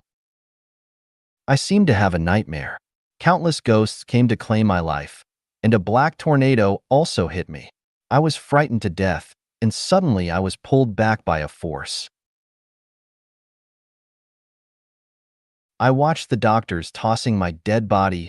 Relatives and friends were mourning and crying, but I drifted farther and farther away from them. I was not sad. I felt extremely peaceful and felt that there was a beautiful place in the distance, and that is where I should be. The above are the memories and narrations of people who died and came back to life. Although they did not describe what kind of place they arrived at, it is certain that they still have a clear consciousness after death, and they also feel the beauty or dreadfulness of the place they are going to. It is certain that people will have an afterlife. There are only two kinds of eternal things in the universe. One is energy and the other is life. Without life, the existence of the universe is meaningless. Without energy, life will have nothing to attach itself to. Life is eternal. The so-called death is just the transformation of the life carrier. After the body of life dies, the spiritual body of life will enter another life carrier. After a dog dies, it may be reincarnated as a human being. Then, as a dog, it died, but it was born again as a human being. That is to say, life is the root of death, and death is the root of life. Where there is no death, there is no birth. Where there is no birth, there is no death. If the life of a dog does not die, then the life of a human cannot be born. To be born in the 1,000-year world, the life in the mortal world must die, and life cannot step into two rivers at the same time. So, what is the meaning of "in life there is death, in death there is life"? We know that the aging of the body is gradual and unconscious. If we take photos of the life mileage from birth to death every day, by taking out two adjacent photos and comparing them, you cannot see the difference between the two at all. However, if you compare the photos with the ones which were taken after a period of time, such as 1 month or a year, you can clearly see the difference between them. That is to say, life is dying every moment. In life there is death. So, is there life in death? Yes, there is life in death. We already know that life is eternal, and people have an afterlife. So what factors will determine our afterlife? Is becoming a cow, a pig, a human, an immortal, or a Buddha in the next life accidental or inevitable? We know that every result has an early cause. It is impossible for anyone to suddenly become a president. A desert will not suddenly become an oasis, and a tadpole will not suddenly become a frog. The change is gradual, but the result may be sudden. For a person to reincarnate as a beast in the next life, he needs to continue to do evil, to squander and waste. He needs not only to spend all the savings in his life bank, but also overspend and leave a deficit. Otherwise, he will not be able to reincarnate as a beast in his next life. In the same way, if a person wants to become a Buddha, he must consciously and voluntarily reach the point of having nothing. Not only can he not own money, fame, property, beautiful women, family, status, etc., but he must also not be obsessed with a certain concept or have disputes with common people, and of course he must not kill or eat meat. If you want to go to the 1,000-year world in your next life, your humanity must be perfect. So, are there any signs that indicate what kind of reincarnation criteria a person has reached at the time of his death? Yes, that are the different structures of neurons in the central nervous system of the brain at the time of death.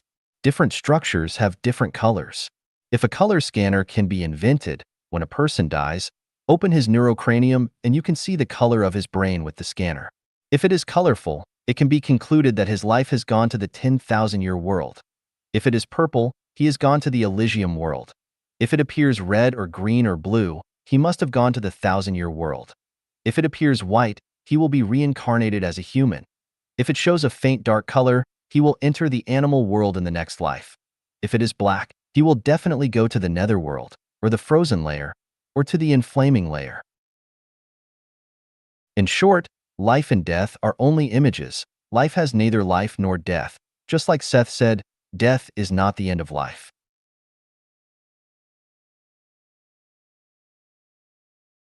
Misconceptions in thinking. Xiefeng. Translation edited by Chinyo. Failure is the mother of success. Is it really so? The original intention of this argument is to encourage people not to be discouraged by failure, but to learn from it in order to achieve success. It seems that the great inventor Edison once said, "Who says I failed? I already know 9,900 ways that won't work." From this, people mistakenly believe that Edison's success is entirely due to failure. Thus, failure is the mother of success. In fact, Edison's success is entirely based on his repeated successes. Without the multiple successes in the early stage and the confidence gained from other successes, he would undoubtedly fail. The truth is, from the perspective of probability theory, success breeds success and failure breeds failure. Successful people will continue to succeed, while failures will continue to fail. Individual or minority examples are not sufficient to establish a theorem. True lovers eventually become a couple. Is it true? This idea seems to tell us that all married couples in the world are loving and affectionate lovers. Let's ask ourselves honestly, have you and your loved one become a married couple? The fact is, it is difficult for lovers to become married. If lovers do become married, the outcome is often the drowning of affection. Live and work in peace and contentment. Is it possible? Without a job, how can one live in peace? Would pies fall from the sky? It should be only by enjoying work can one live in peace.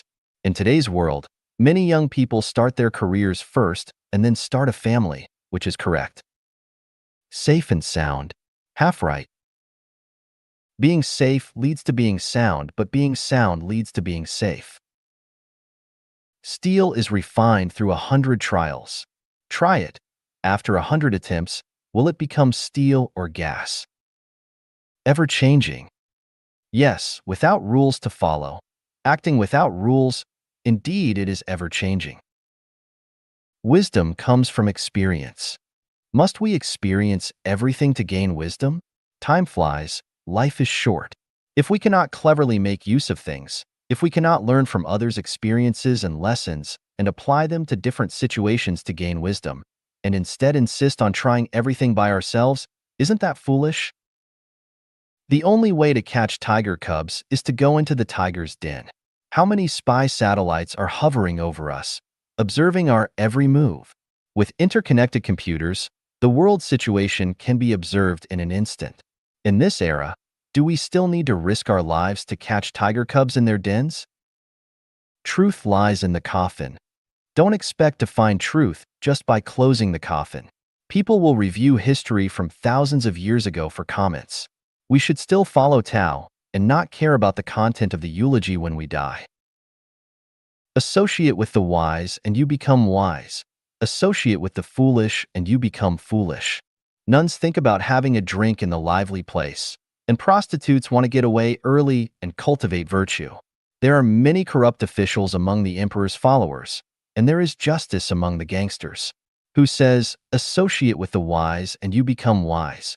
Associate with the foolish and you become foolish? A newborn calf is not afraid of tigers. The opposite is, a newborn tiger is most afraid of cows. The viewer sees better than those involved. The truth is, those involved see better, while the viewer is confused. He who has the truth on his side has the majority. Aside from negative cosmic energy, The rest seems to be. The strong have more help, the weak have less help. A dog relies on its master's power. Similarly, people rely on the power of dogs. A bosom friend afar brings a distant land near. Without anyone recognizing oneself, one's neighbor is as distant as the ends of the earth. Once called, it comes. Once waved, it goes. It comes when called, but it's hard to make it go when waved. The strong wind reveals the sturdy grass. Sturdy grass recognizes the strong wind. Do not do unto others what you do not want done to yourself. What you do not want done to yourself, you easily do unto others. Listen to both sides, and you will be enlightened. Heed only one side, and you will be benighted. Heeding only one side leads to darkness, and listening to both sides also leads to darkness. If you want something, you must give something in return. If you give something, it's definitely in order to get something back. Exhaust oneself in service, and only rest in death. Exhaust oneself in service, merely for the sake of reputation. A long road tests the strength of a horse. Time reveals a person's heart. Carrying a heavy load tests the strength of a horse, and money reveals a person's heart. Better to be a shattered jade than an intact tile. Better to be an intact tile than a shattered jade. If the skin is gone, what can the hair attach to? If the hair is gone, where can the skin hide? A broken mirror can be put together again. It's hard to mend a broken mirror. People fear fame as pigs fear fattening. People want fame as pigs want to grow fat. Youth is wasted on the young. Workers don't work hard, and bosses suffer. He who sees the trend is a wise man. He who sees the trend is a smooth talker. If one separates himself from physical labor, he cannot differentiate between the 5 grains. If one separates himself from physical labor, there will be an abundant harvest of the 5 grains. The whole year's work depends on a good start in spring. The whole year's work depends on a good start in winter. All crows are black. All crows are not as black. To spin a cocoon and trap oneself in it. To spin a cocoon for self-defense. Of the 36 strategies, running away is the best. Of the 36 strategies, intangibility is the best. 3 shoemakers surpass Zhuge Liang. 3 shoemakers are still shoemakers. Traveling 1,000 miles is better than 10 years of reading. 1 year of reading is better than traveling 1,000 miles. If you don't listen to the old man, suffering is in front of you. If you only listen to the old man, suffering lies ahead. 奋进是魔鬼的伎俩。 Pushing people to forge ahead is doing the devil's trick. Xiefeng. December 26, 2018. Translated by Qinyu and edited by Care. The kind of individual that each person is and how many blessings and sins they will enjoy throughout their lifetime is a definite number. What kind of achievements each person will rise to is a certainty, whom each person is destined to meet and fall in love with, and who they will encounter and torture are all part of their life's trajectory. Whether you want to be a singer, a politician, a scientist, an artist, a high-ranking official, have lots of wealth, a thief, a beggar, or whatever else has already been written into the script. You cannot just be whoever you want to be. Similarly, who can become a celestial being or Buddha, who can become a monster or demon, who will fly to heaven, and who will fall to hell have long been decided. When a person gets sick, what kind of diseases they will have when they will be born, and when and how they will die have all been determined in the process of life. What kind of life a person can live, and whether they are rich or poor have also been determined, and no one can escape the arrangement of the cosmic script. If you fertilize, water, and maintain a Chinese cabbage, it will grow very plump and fat, but in no case can it become lettuce. Feed a sheep more grass and grain, and it will grow fat, but it will never become a cow. Do not bother with a giraffe's neck, it will grow long naturally. Do not tell lions how to catch zebras, they will figure it out. Do not teach mice how to dig holes, they are born to dig them. Prompting people to forge ahead, encouraging them to achieve things, teaching them how to become successful, grooming them to become officials and make fortunes, instigating them to glorify and illuminate their ancestors, to be outstanding, and so forth are all like teaching hens how to crow or asking bulls to produce milk. Not only is it useless, but it is also the same as compelling a woman to engage in prostitution. Its profound meaning is, go to your death, work hard to die. Look, the grave is not far away, run to it quickly. So, promoting people to forge ahead is a devil's trick. According to Apple Daily, more than 260 officials and corporate executives over the last 5 years have taken their lives by shooting themselves, cutting their wrists, drowning themselves, hanging from beams, jumping off buildings, and lying on rails. All these people were successful and outstanding, but what were their results? Had they been allowed to choose their path again, would they still work so hard to become so successful?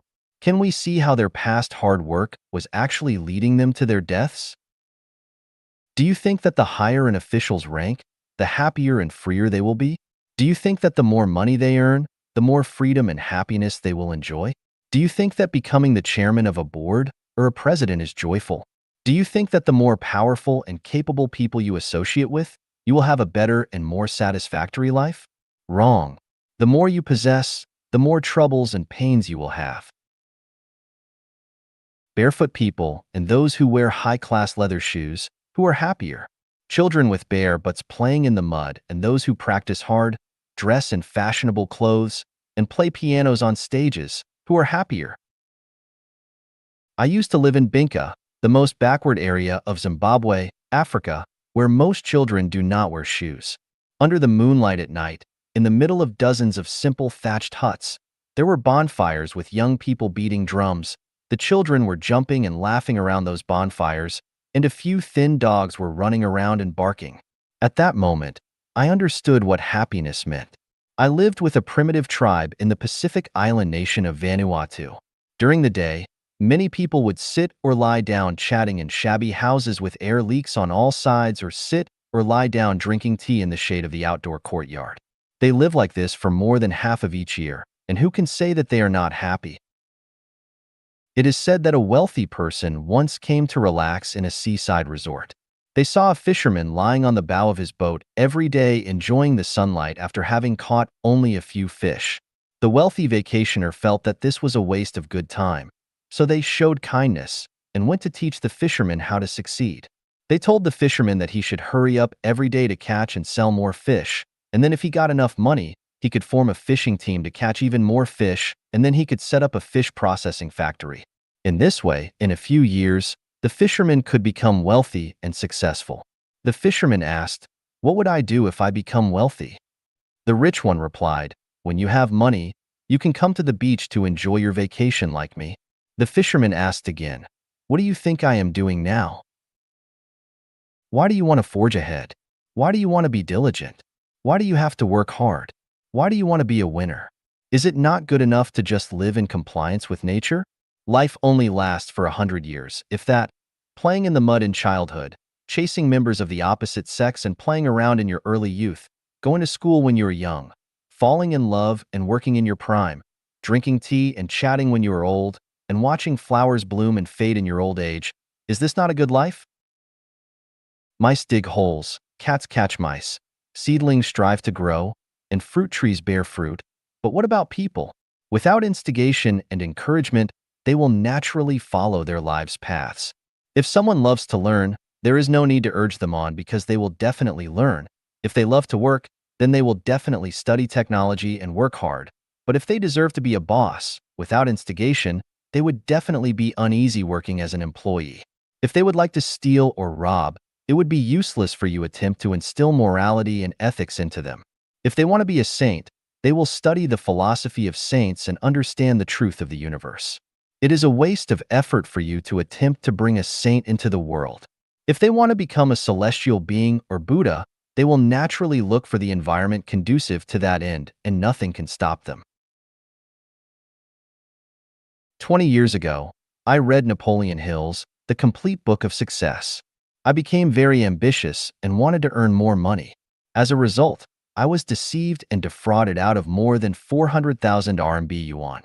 From then on, I have hated success.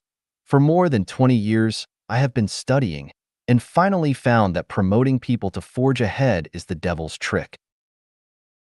Someone might ask, you, Xiefeng, write articles day and night to create Life-Chanuan and Chanyuan homes. Are you not working hard? My answer is that I love it. No one urges me to do it.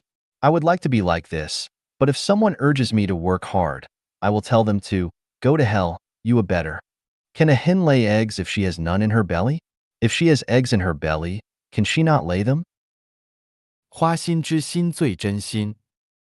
An amorous heart is random talk about unconventional thinking. Zuanfeng. Translated by Qinyu. Edited by Peter. Where do people come from, and where do they go to? What is the essence of life? What is the purpose of living? What is the goal of life? What is the value and the meaning of life? Is life accidental? Is death inevitable? Is there a causal relationship between life and death? Do all the phenomena in nature happen accidentally, or are they predestined? Why did Einstein doubt quantum mechanics? Does the uncertainty principle of quantum mechanics indicate that the universe is disordered? How was the universe born? Is there a greatest creator in the universe? Are there gods, Buddhas, angels, and demons? How was life born?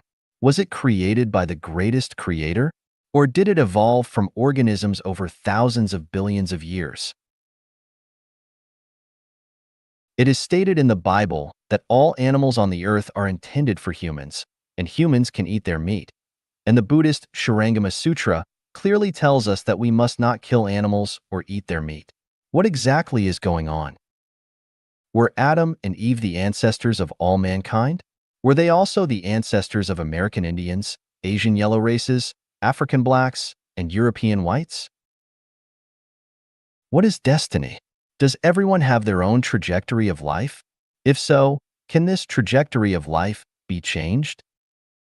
What exactly did Lao Tzu mean by Tao in the Tao Te Ching? Can one become immortal by attaining Tao?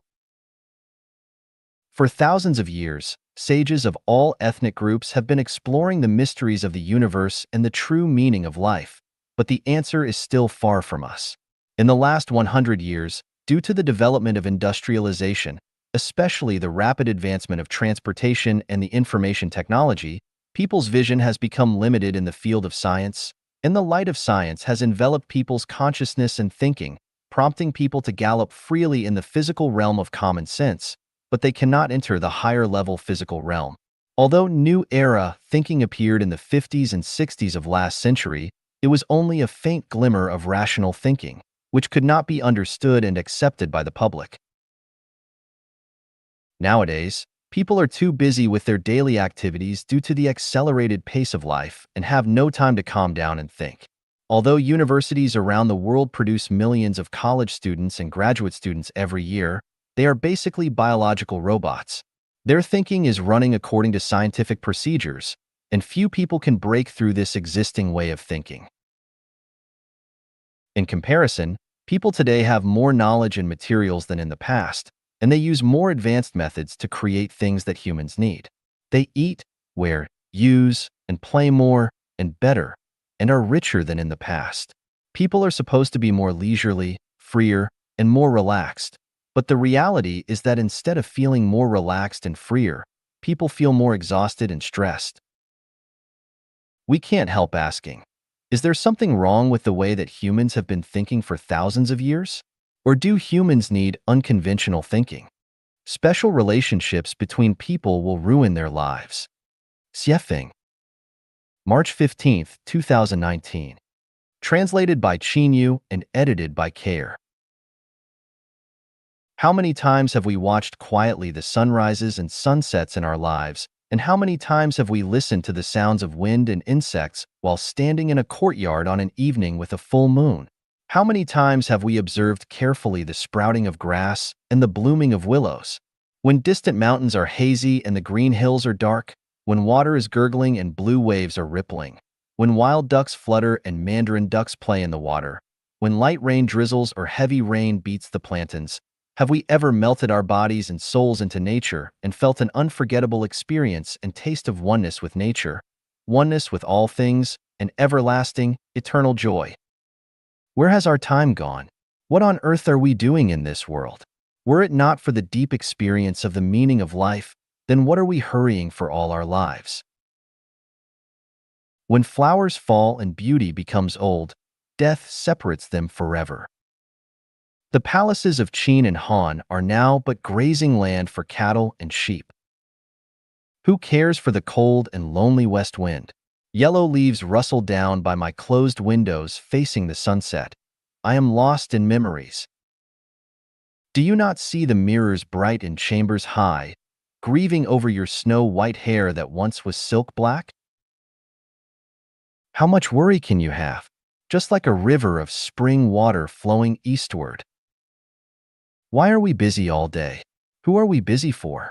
Are we not colonizing a snail's horn, competing for a flash in time?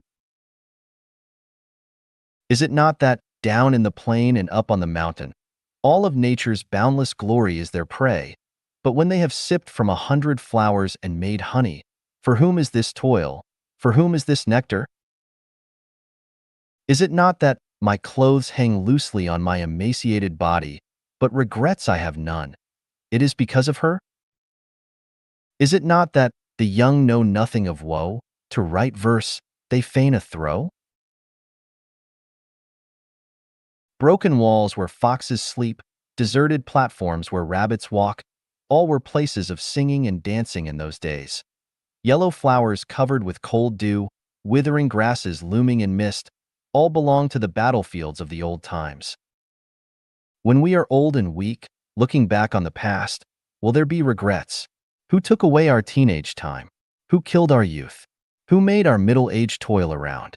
Who made us full of sorrow after the age of 60? The answer is that it was those with whom we had special relationships. They were our parents, children, grandchildren, husbands, wives, friends, lovers, brothers, sisters, buddies, and the rest. Whoever made us worry about, think about day and night, hard asleep, hate but could not rid ourselves of, and so on. All the people who have had special relationships with us. It is they who have made our lives miserable and distressed, who made us restless and fighting day and night, who forced us to remain on our guard day and night and tremble in fear, who forced us to break the law, take risks, and made us unable to eat or sleep. Think carefully.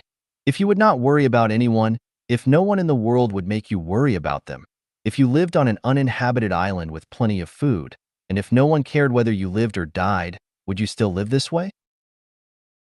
Have you ever heard of a punishment method called the implication of 9 generations of families? A young child or a servant woman to a family would be killed because the boy's father or the woman's master made a mistake. Why? Because this child had a special relationship with his father, or this servant had a special relationship with her master. That is the reason that they would be killed. Have you heard of landslide-style corruption? A provincial governor was arrested and everyone who had a special relationship with and was implicated with them was also imprisoned. Have you heard the story of the man who traveled all the way to Australia to kill a woman? Why did he do that? Because she and he had a special relationship. Once you have a special relationship with someone, their food, clothing, shelter, transportation, life, aging, illness, death, love and hate, frustration and adversity, violations of the law and nightmares, sighs and groans, and pains and itching will all be closely related to you and involve your mood and state of mind to affect your future. Why do people yearn for life in heaven? Because in heaven, there are no special relationships between people. People in the 1,000-year world never know who their fathers are, and after spending a few years with their mother, they never see them again. There are no relationships between brothers and sisters, no need to make friends, and no need or possibility to form relationships. People in the 10,000-year world have no biological parents. On the Celestial Islands continent, no special relationships exist between any two individuals. People are keen to build relationships, develop connections, forge friendships, bond with lovers, and form buddies, but in my opinion, they are looking for trouble, pain, anxiety, and sorrow. In a word, they are looking for death, the death of life in the kingdom of heaven. That is to say that once a person begins to form special relationships with others in their consciousnesses and actions, whether they are of emotions or interests, the person will gradually drift away from heaven. Then, is there any way or mechanism to make everyone live happily and beautifully without having special relationships? Yes. Were this not so, I would not dare to say this, but I am also afraid of being scolded by people. Reverse thinking. Siefing. Translation edited by Chinyo. Not having is having is not having. Up is down is up. Success is failure and failure is success. Gain is loss is gain. You are me and I am you. Humans are Buddhas, and Buddhas are humans. People are ghosts, and ghosts are people. Humans are demons, and demons are humans. Life is death, and death is life. Moving forward is moving backward, and moving backward is moving forward. Destruction is construction, and construction is destruction. Being intelligent is being foolish, and being foolish is being intelligent. Science is a form of superstition, and superstition is a form of science. Politics involves governing people, and governing people involves politics. Workers are laborers, and cadres do nothing. Disorder is order, and order is disorder. A child is an old person, and an old person is a child. The infinitely large tends towards the infinitely small, and the infinitely small tends towards the infinitely large.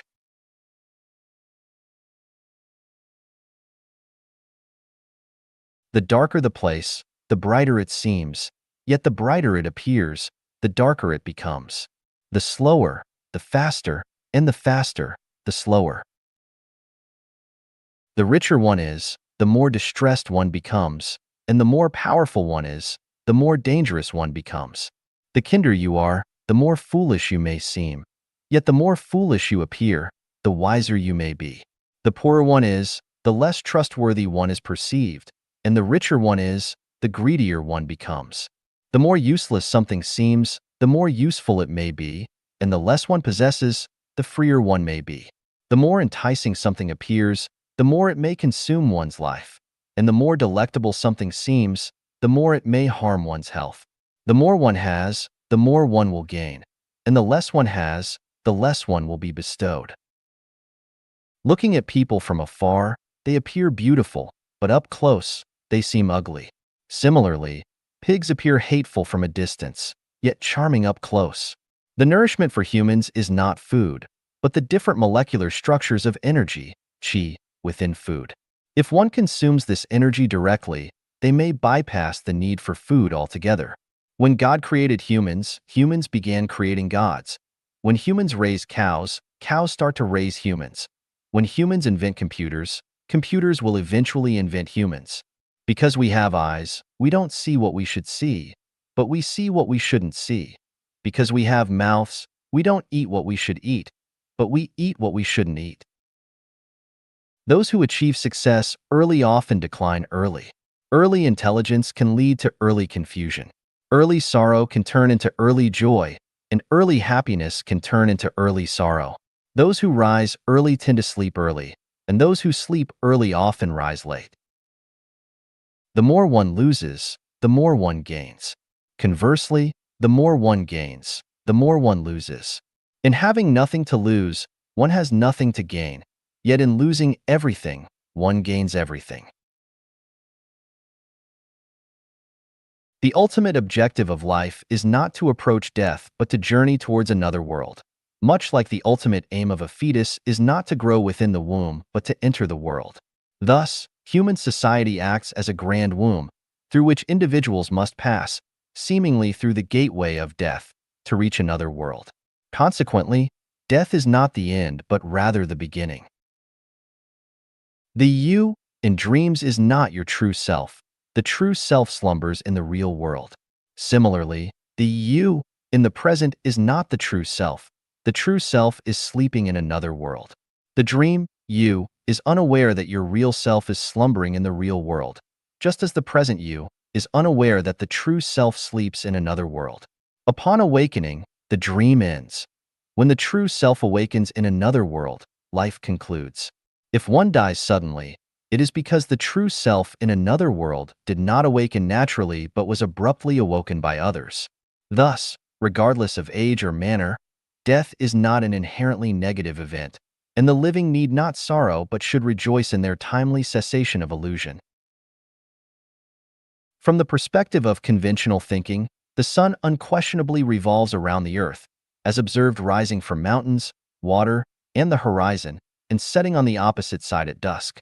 The ancient text, Shan Hai Jing, contains a fable titled Quafu Chasing the Sun, wherein the protagonist Quafu perishes due to his adherence to conventional thinking. Similarly, Copernicus was burned alive for expressing a treasonous and heretical notion. The earth revolves around the sun, rather than the sun around the earth. Consequently, conventional thinking is often the folly of fools. We frequently refer to sea level, yet it is not a level surface but rather a curved one. When traveling by Boeing 747 from Johannesburg to Hong Kong via Bangkok, the altitude of the plane remains relatively constant, leading us to assume it flies straight and parallel. However, the flight path is not linear but rather curved. You take a globe, imagine yourself standing in Oslo, Norway, and then picture the people in Cape Town, South Africa. Can you tell me who is on top, who is on the bottom? If you consider yourself on top, then the people in Cape Town would be below. Since they are below, and everyone's feet are planted on the earth, it is without doubt that the people in Cape Town live with their heads facing down. However, when you visit Cape Town, you find that people are heads up, making it seem like the people in Oslo are the ones with their heads down. Thus, our conception of up and down may be erroneous. Though we claim airplanes soar in the sky, changing spatial perspectives reveals they travel beneath the earth.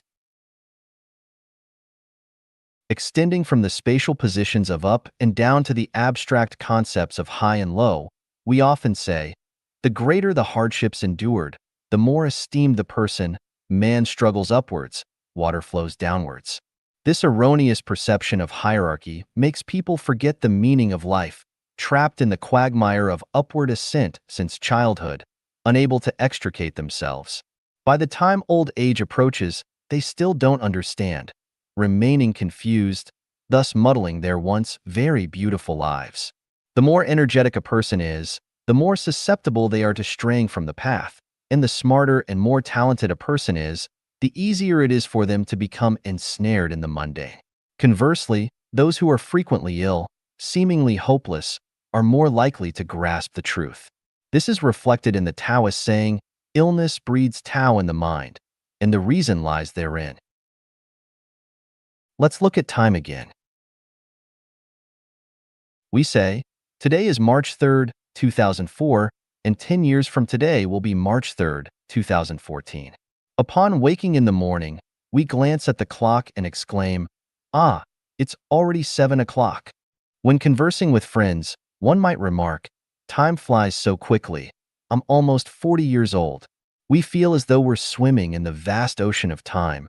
Life is fleeting, and the years are unforgiving. The older one gets, the more prone they are to sighs and regrets.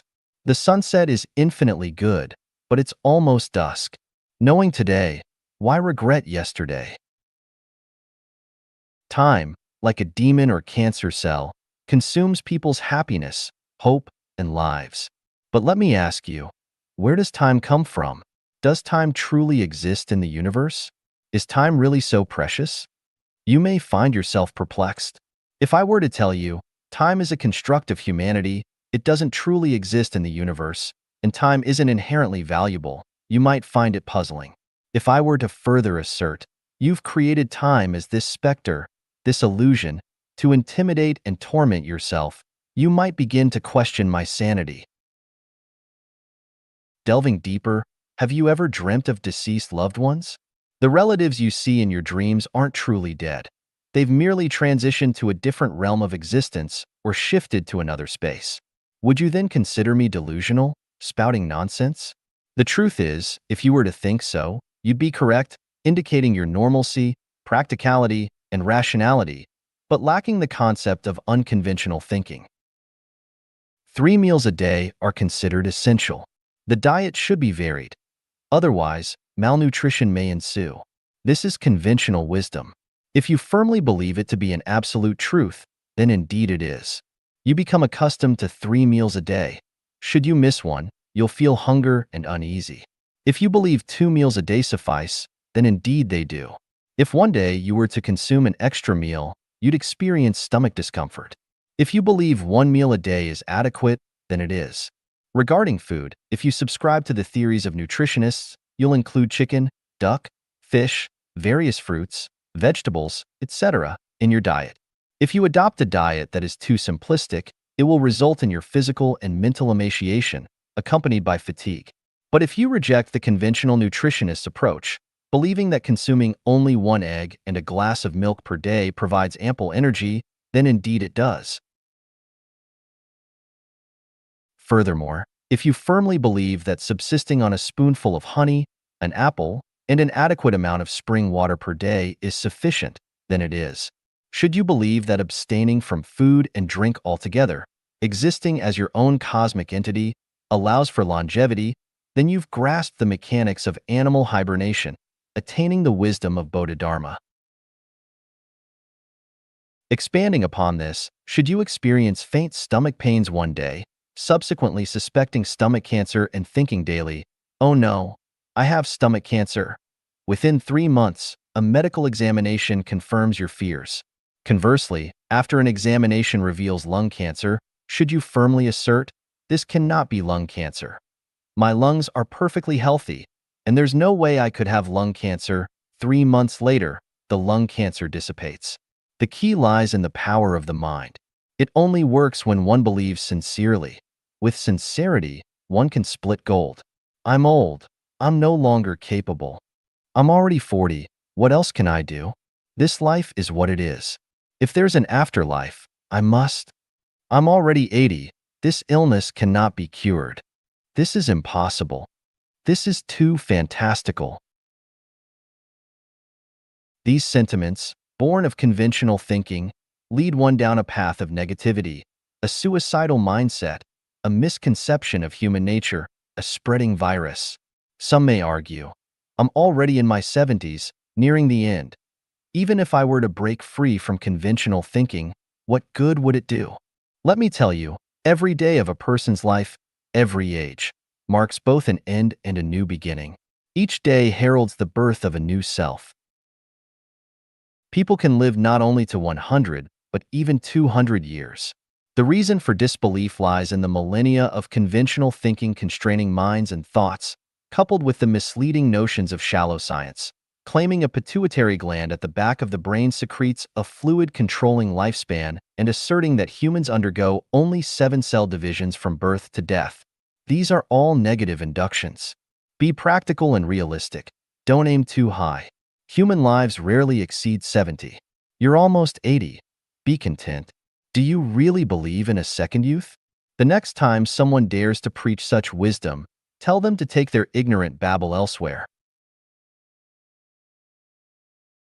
An elephant can be tied to a stake with only a thin rope. A farmer can be tied to the ground with only a bit of land. A worker can be tied to a workshop with only a few sets of tools and a workplace. An intellectual can be tied to a job with only a few hundred yuan salary in the hope of being promoted. A businessman can be tied to a business field with only a little profit. A follower of a religion can be bound within a certain religion by a scripture, and an official can be tied to a post with only one position. The moral creed of children whose parents are still alive should not travel too far away from their parents has tied a high school outstanding classmate of mine near his home forever. The absurd causal preaching of "there are 3 forms of unfilial conducts, having no male heir is the gravest of the 3, has made countless respectable people suffer from inner torment forever. For their parents, for relatives and friends, for children, for traditional virtues, for reputation, countless men and women who do not love each other silently endure and live together for a lifetime.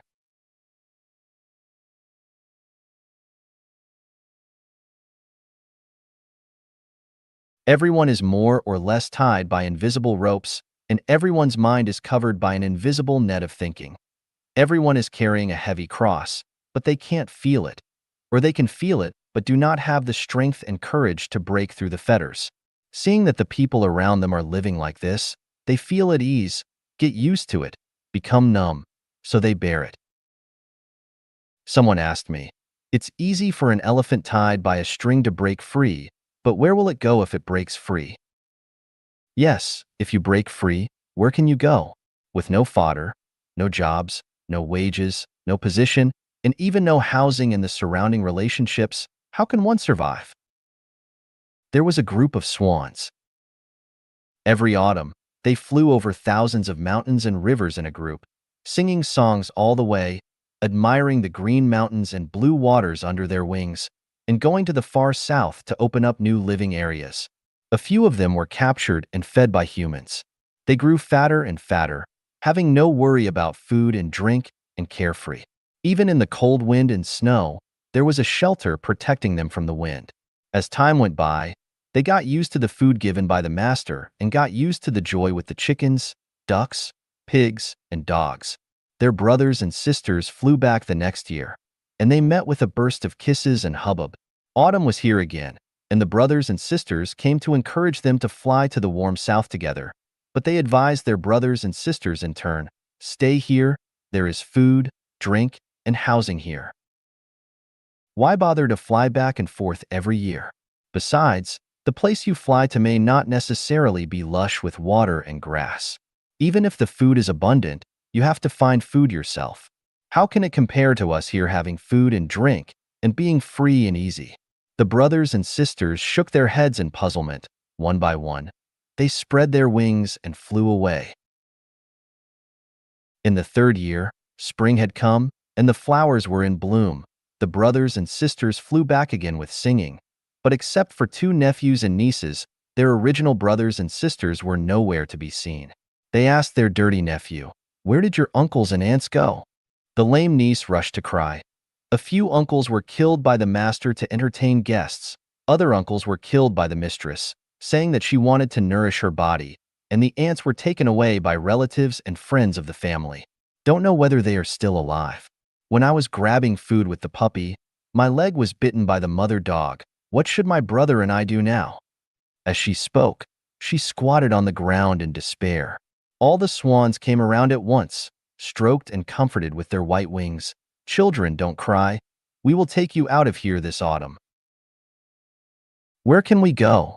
asked the poor nephew. Long-term habits have formed a fixed thinking. Once the thinking is fixed, it is difficult to break through. Let's look at another phenomenon. The wholly devoted state of Africans praying for blessings. Groups and groups of Africans on the African land are all dressed in white clothes, regardless of the wind or rain. They go to the big tree, or kneel on the grass to repent and pray. What kind and honest people! The wholly devoted state of Africans praying for blessings. Groups and groups of Africans on the African land are all dressed in white clothes, regardless of the wind or rain. They go to the big tree, or kneel on the grass to repent and pray. What kind and honest people! I respect these kind-hearted people and hope that all people will go to mosques, Buddhist temples, Taoist temples, churches, and kingdom halls to participate in activities and listen to teachings. I bring this up just to talk about the problem of thinking. All religions have their own rituals and forms, and they have fixed activities every day, every month, and every year. What I want to ask is, can these rituals, forms, and activities alone enable you to be liberated, reborn in heaven, in the Elysium world, or the Millennium world? I have no objection to your beliefs.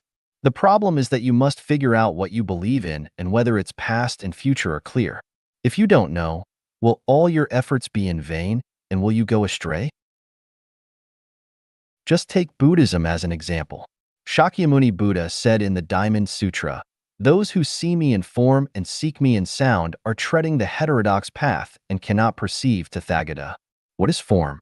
Form refers to material forms, things that can be seen and touched. Then, is paying homage to Buddha statues, burning incense and kowtowing and praying, in accordance with the teachings of Buddha? If a physical body goes all the way to a temple to worship a physical statue, does the behavior itself violate the teachings of the Buddha? Is it already on the heterodox path? Everyone who worships the Buddha statue, I want to ask you, where is the Buddha? Is the Buddha in the temple?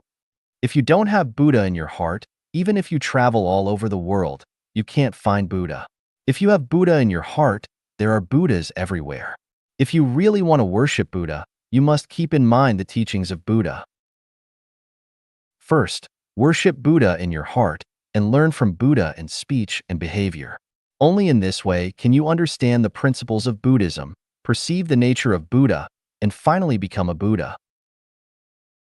Worship that emphasizes form but ignores content is a kind of blasphemy against gods and Buddhas.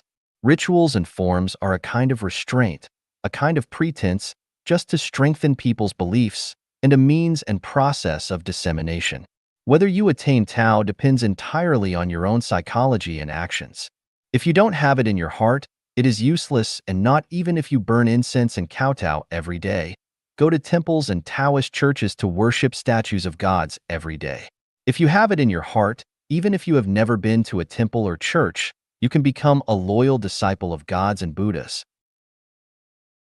Due to the limitation of conventional thinking, most people think that gods and Buddhas are in temples, Taoist temples, and churches, or in some places that are indefinable. They believe that as long as they participate in religious activities and hold ceremonies, they can get the blessings of gods and Buddhas, and their merits and virtues are fulfilled, and they will attain the state of spiritual immortality. It is actually very wrong. In fact, gods and Buddhas are one with humans, and gods and Buddhas are on us, and gods and Buddhas cannot be deceived. Everyone has divinity and Buddha nature and interacts with the gods and Buddhas in other dimensions. Whether we can go to the space of gods and Buddhas after death is entirely determined by the response information waves we send out from our body and the intensity of the visible light colors which we have but cannot be seen and distinguished by the naked eye. Just like a networked computer, the program has been determined, and it all depends on how you apply it. It is impossible to get away with it if you want to be opportunistic. The great world seems chaotic, complicated, unpredictable, and elusive, but it is actually very simple. Our every word, deed, every action, every thought is recorded on our body without omission. Even in the pitch-dark night, one does things secretly, thinking that the gods do not know it, and the ghosts do not notice it. In fact, the information waves and light emitted from us have changed and have been clearly revealed.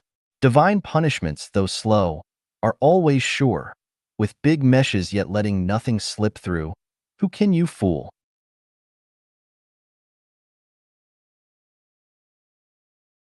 "成功是一个陷阱." Success is a trap. Xiefeng. March 24th, 2021. Translation edited by Chinyo. I come from the thousand-year world, where there are no successes or failures, only enjoyers of life from beginning to end. In the thousand-year world, there are no such words or concepts as success and failure. In heaven, there is never talk of success. Everything unfolds and retracts naturally. In the plant and animal worlds, there is no talk of success. Only in the human realm is there talk of success and failure. Most of those who mess up their lives are the ones who pursue success. If you were to statistically analyze and summarize, most of those in prison are the ones who pursue success. The sea of suffering is boundless. Take a look at those in the sea of suffering. They are all lives seeking success. So, I draw a conclusion. Success is a trap. Who invented this trap? The answer is the devil. Is my conclusion correct? Everyone carefully observes human society. Who are the ones that drive people to strive for success? How do those who aspire to success end up? Are most of those who mess up their lives the ones who want success? What is success? Contending for the space of a snail's antler, or contend for a flash of light, is that success? Did Qin Shi Huang succeed?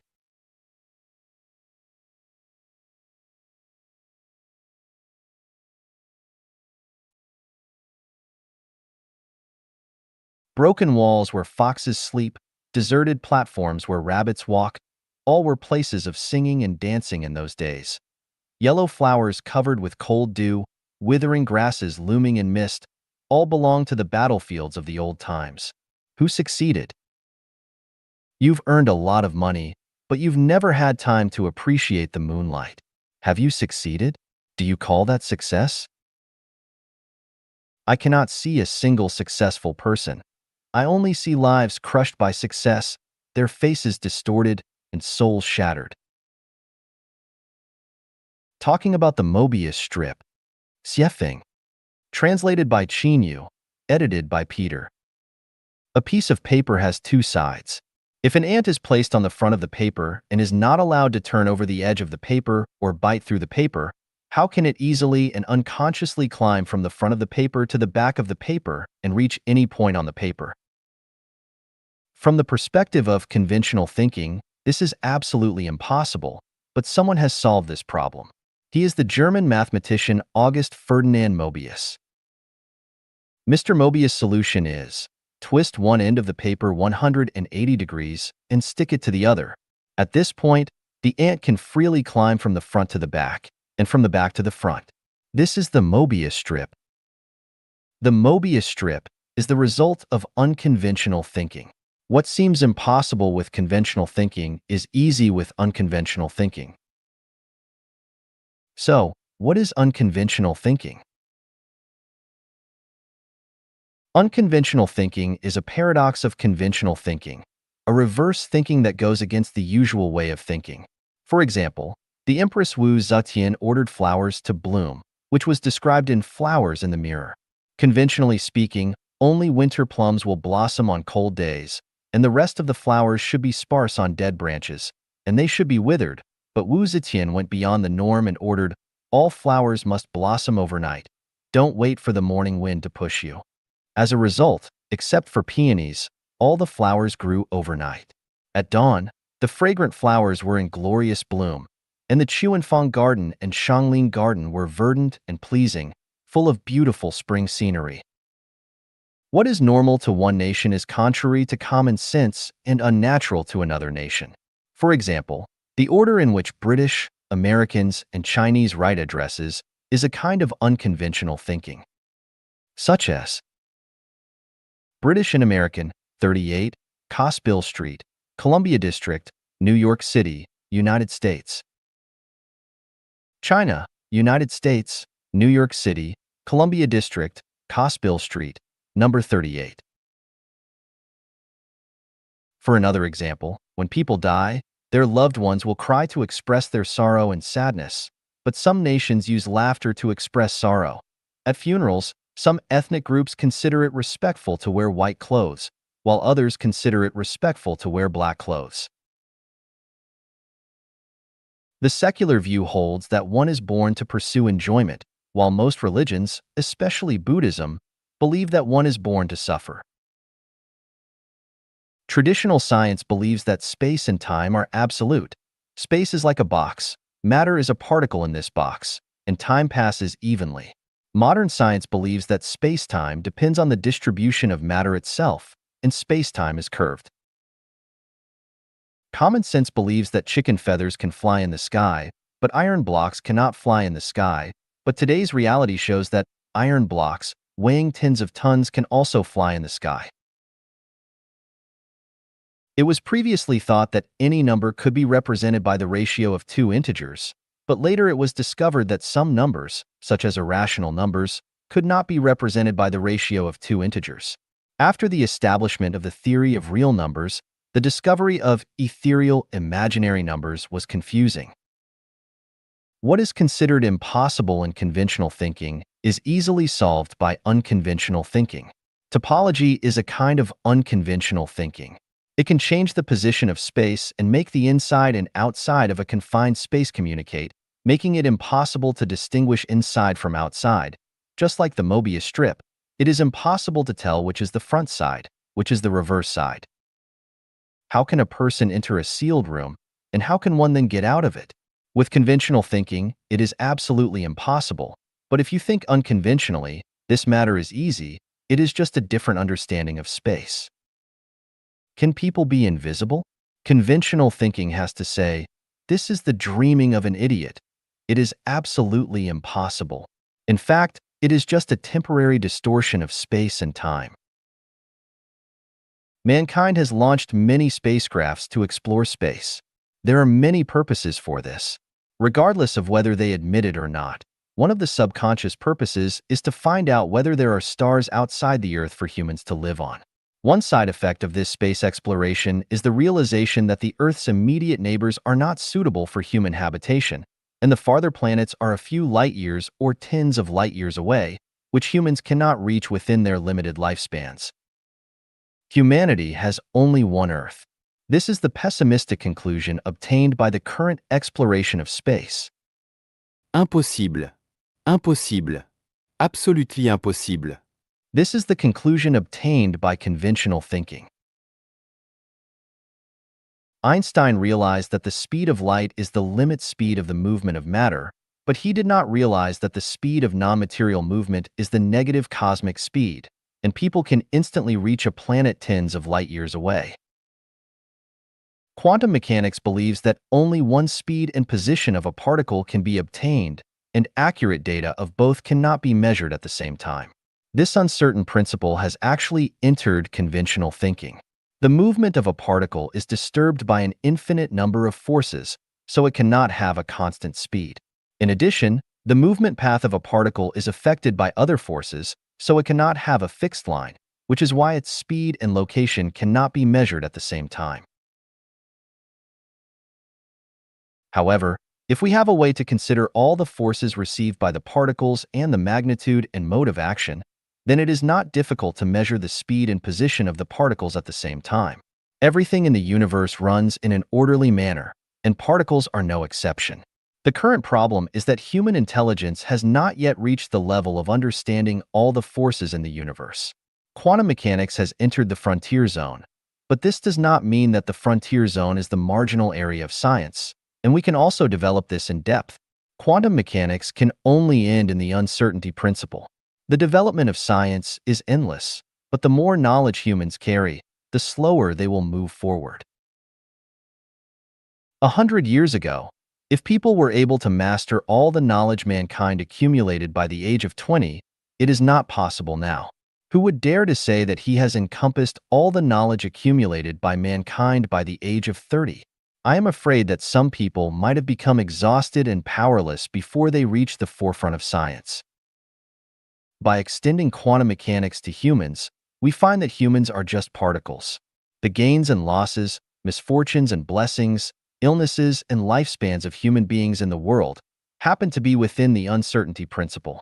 We cannot accurately measure the length of a person's lifespan and his merits, demerits, gains, and losses in one's lifetime.